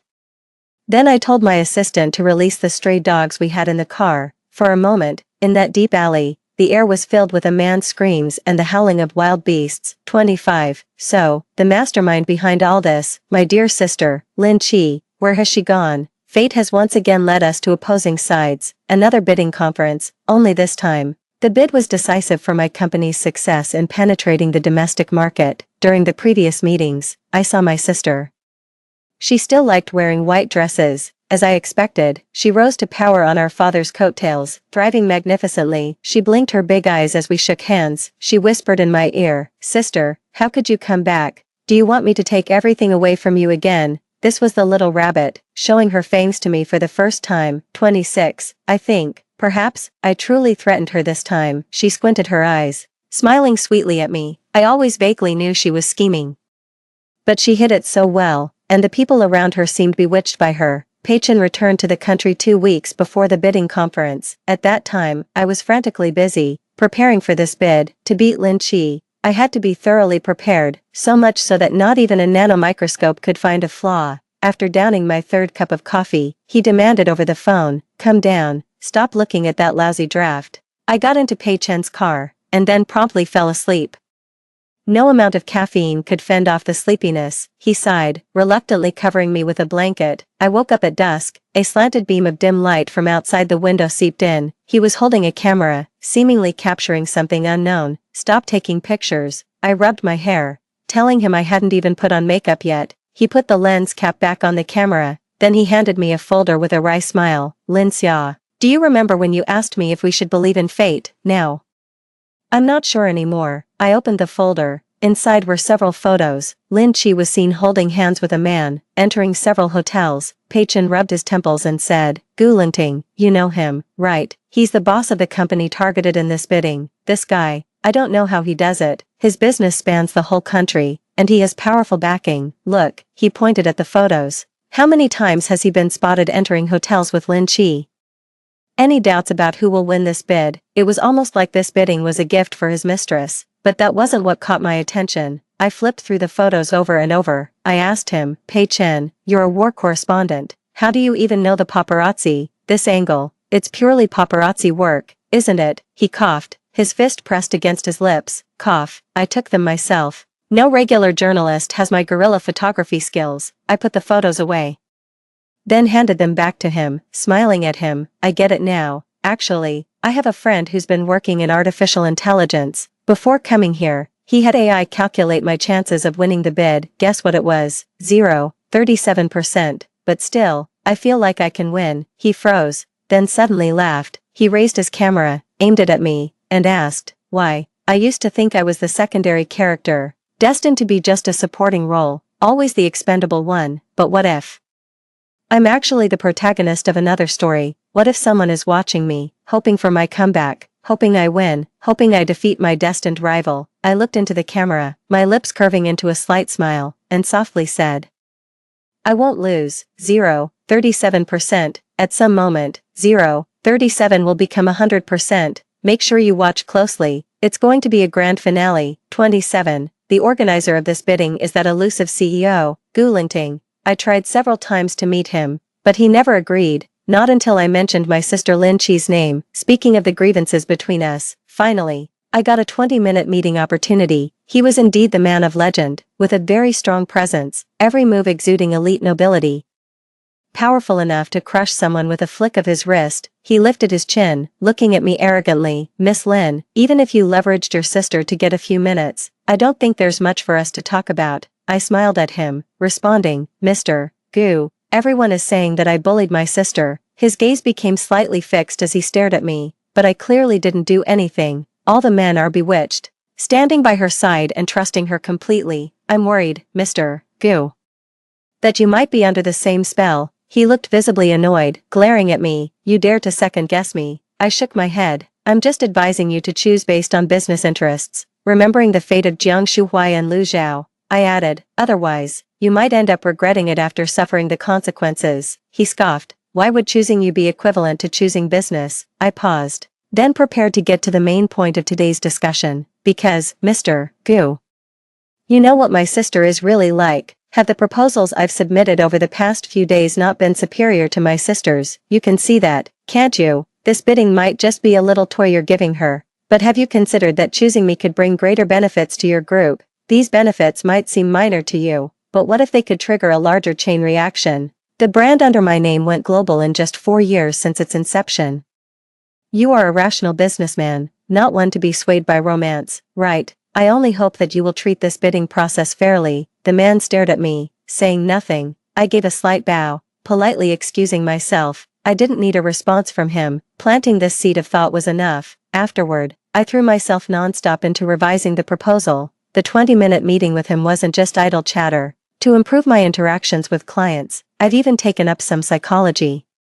I formed a mental image of him, guessing what kind of proposal presentation he would prefer. From the report to my attire that day, down to the tone of every word, everything needed changing. It was a hectic 5 to 6 days. The day before the bidding, Pei-Chen invited me to hike a mountain. I was feeling a bit weak, but he promised to let me rest afterward. And the reason we had to reach the top was that the temple there was said to be very spiritual. I couldn't help but laugh. Pei-Chen, are you really that superstitious? His hands in his pockets, he stood under the temple archway. That day, when I found out Lin Chi was the little girl I missed in my childhood, I was actually moved. I stared at him in shock, then instinctively asked, "Then why don't you be with her?" "Because I don't believe in fate." The wind passing through the temple fluttered the red silk ribbons. He stepped closer to me, placing a red amulet on my collar. "But now I find myself uncontrollably wanting to pray to the gods in the temple, praying that they spare you, praying that they stand by your side just this once." He embraced me smoothly, our fingers entwined, pressing into each other's palms. "I don't want you to be sad.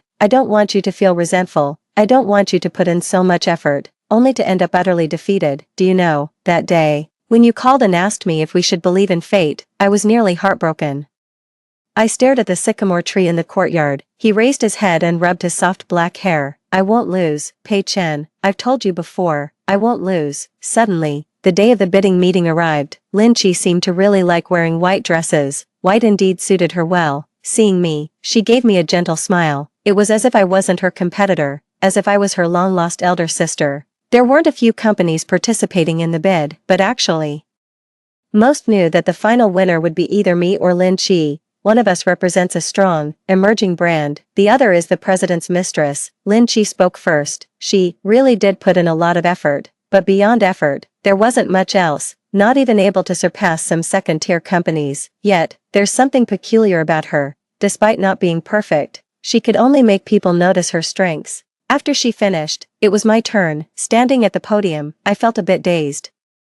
The words I had to say had been rehearsed millions of times in my draft. I stared at the slowly falling shadows of the trees outside the window. The French plane trees swayed in the wind. I thought about a lot. As a child, I studied hard to earn my father's recognition. They called me fat, so I dieted to the point of hospitalization, with no one to visit me, no time for entertainment. Practicing posture in front of the mirror at 4 in the morning, studying how to smile most beautifully. Wearing a mask to handle each social interaction, learning violin, calligraphy, dance. I had to become excellent, very excellent. As long as I was excellent enough, I shouldn't lose anyone, right? But in the end, I was left with nothing. My bones were shattered, and I stood up and pieced them back together. When will such days end? Can I not keep failing? My speech ended. I won applause from the entire room. Everyone was impressed. This was the best I could do. Having practiced in front of the mirror millions of times, only one person remained unmoved. That was Gu Linting, sitting in the main seat. He began to summarize the bidding meeting. The only proposal he mentioned was Lin Chi's. Listening to him, my heart began to sink. Did I fail again? Why can't I just accept defeat, over and over, until my bones shatter? This 0.37 probability. How could it ever be on my side? I looked up and met my sister's mocking gaze. She didn't even need to ridicule me. Just looking at me so gently was enough, as if saying, "Sister, did I push you into hell once again?" I sat there, forcing myself to stay composed. My stomach cramped, and I felt beside myself. I could barely hear what Gu Linting was saying. I just heard him praising Lin Chi, saying he could see the pure heart of the person who prepared the proposal, and although it had flaws, it was the most beautiful work he had ever seen. As he spoke, the man in the main seat fiddled with the ring in his hand. Then, his gaze fell on me. "However, I think the company that should ultimately be commissioned for this project, I want to give it to Miss Lin Xia." I suddenly looked up, the scene slowed down before my eyes. And the words spoken by Gu Linting caused a stir in the conference room. Lin Chi suddenly stood up. I heard Gu Linting say, "Miss Lin Xia, the perfection of your proposal makes it impossible for me to refuse. I am indeed a businessman, and I appreciate that you have delivered what you promised." He walked over and shook hands with me. I immediately maintained a polite smile. Sometime during the meeting, applause broke out in the room. Such appreciative glances seemed to fall on me after a long absence. Only Lin Chi stood up, her eyes were red as she looked at Gu Lingting. Then, with a huff, she ran out. My vision blurred. It was as if I saw myself from many years ago. The little girl who was pushed into a toilet, the little girl who curled up into herself. She asked me, Lin Xia, did you win? I think I won, not against Lin Chi, but against my fate. 29. After leaving the company, I picked up my phone and called someone. He answered quickly. A light laugh spilled from the speaker. How did it go? Guess. I blinked, teasing him. I guess you got the contract. Hey, photographer Pei, you guessed right. He laughed, a captivating laugh that made the corners of my mouth twitch uncontrollably. He asked me, where are you? Eager to share the news with him, I was sitting next to a newsstand at the company's entrance. I told him the location, and he said, Lin Xia, you haven't forgotten that today is your birthday, have you? I had long been accustomed to not celebrating my birthday, but his words made me want to follow along. So, what gift have you prepared for me? Pei Chen, go to the newsstand next to you and buy a magazine called The Protagonist. That day, the sunshine was just right, pigeons frolicked by the fountain, and the leaves lifted by the wind hid in the playful ripples. I saw, on the cover of the magazine called The Protagonist, my face was reflected. Pei Chen was skilled at taking portraits. And it was not surprising that he contributed to some magazines. What surprised me was that my face could be featured on such a large cover. Yes, it was taken in the car that day. Half of my face was in the shadow, my eyes bright, looking at the camera. When he pressed the shutter, what I said to him was, make sure you watch me closely, for a grand finale. I chuckled, the wind lifted strands of my hair. Pei Chen, holding his camera, stood opposite me. His voice came through the phone. Even if the road ahead is rough, you will bravely press forward. Lin Xia, you are the protagonist of your story, always have been. Extra. How many years has it been since that bidding? I am still not old, but my sister has already passed away. I stared at the photo on the tombstone. Just then, a well-manicured hand reached out beside me. He slowly caressed it, groping over the photo of my sister on her tombstone. Even though he wore sunglasses, I could tell that he was blind. Not just any ordinary blind man, he was Gu Lingting. Oh, now having lost his fortune, he became an ordinary person. Hey, Chi-Chi, he murmured, his words choked by tears. Can you forgive me? Forgive me. I shouldn't have taken one of your kidneys, shouldn't have donated blood to another woman while you were pregnant, shouldn't have forced you to donate your corneas. Look, I've given you my corneas. I shouldn't have broken your legs just to confine you. Chi-Chi, I didn't want to force you. I love you, I love you. I'm sorry. The man was in agony. I stepped aside slightly, wary of his tears spilling onto my trousers. Near Lin Chichi's grave, there were also tombstones for Jiang Shuhuai and Lu Zhao. It seemed they had both fought over Lin Chichi, driven by jealousy, both had driven off a cliff. It really left me without a sigh. I placed a white flower next to my sister's tombstone and walked away, circling around the cemetery. A white sedan was waiting for me.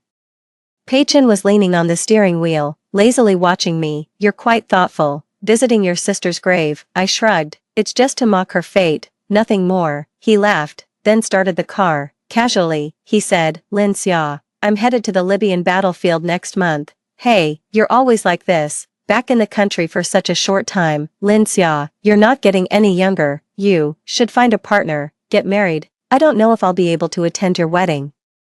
I interrupted him. Pei Chen, I'll go with you next month. He abruptly hit the brakes, stunned, trembling. He asked me, what did you say? I said, I'll go with you. The journalist who used to partner with you resigned. Right. I'll be your new partner. After all, with Lin Chichi gone, I lack the motivation to stay. Your photos from the battlefield, who wouldn't be moved by them? I also want to make my life worthwhile. I finished speaking somewhat awkwardly.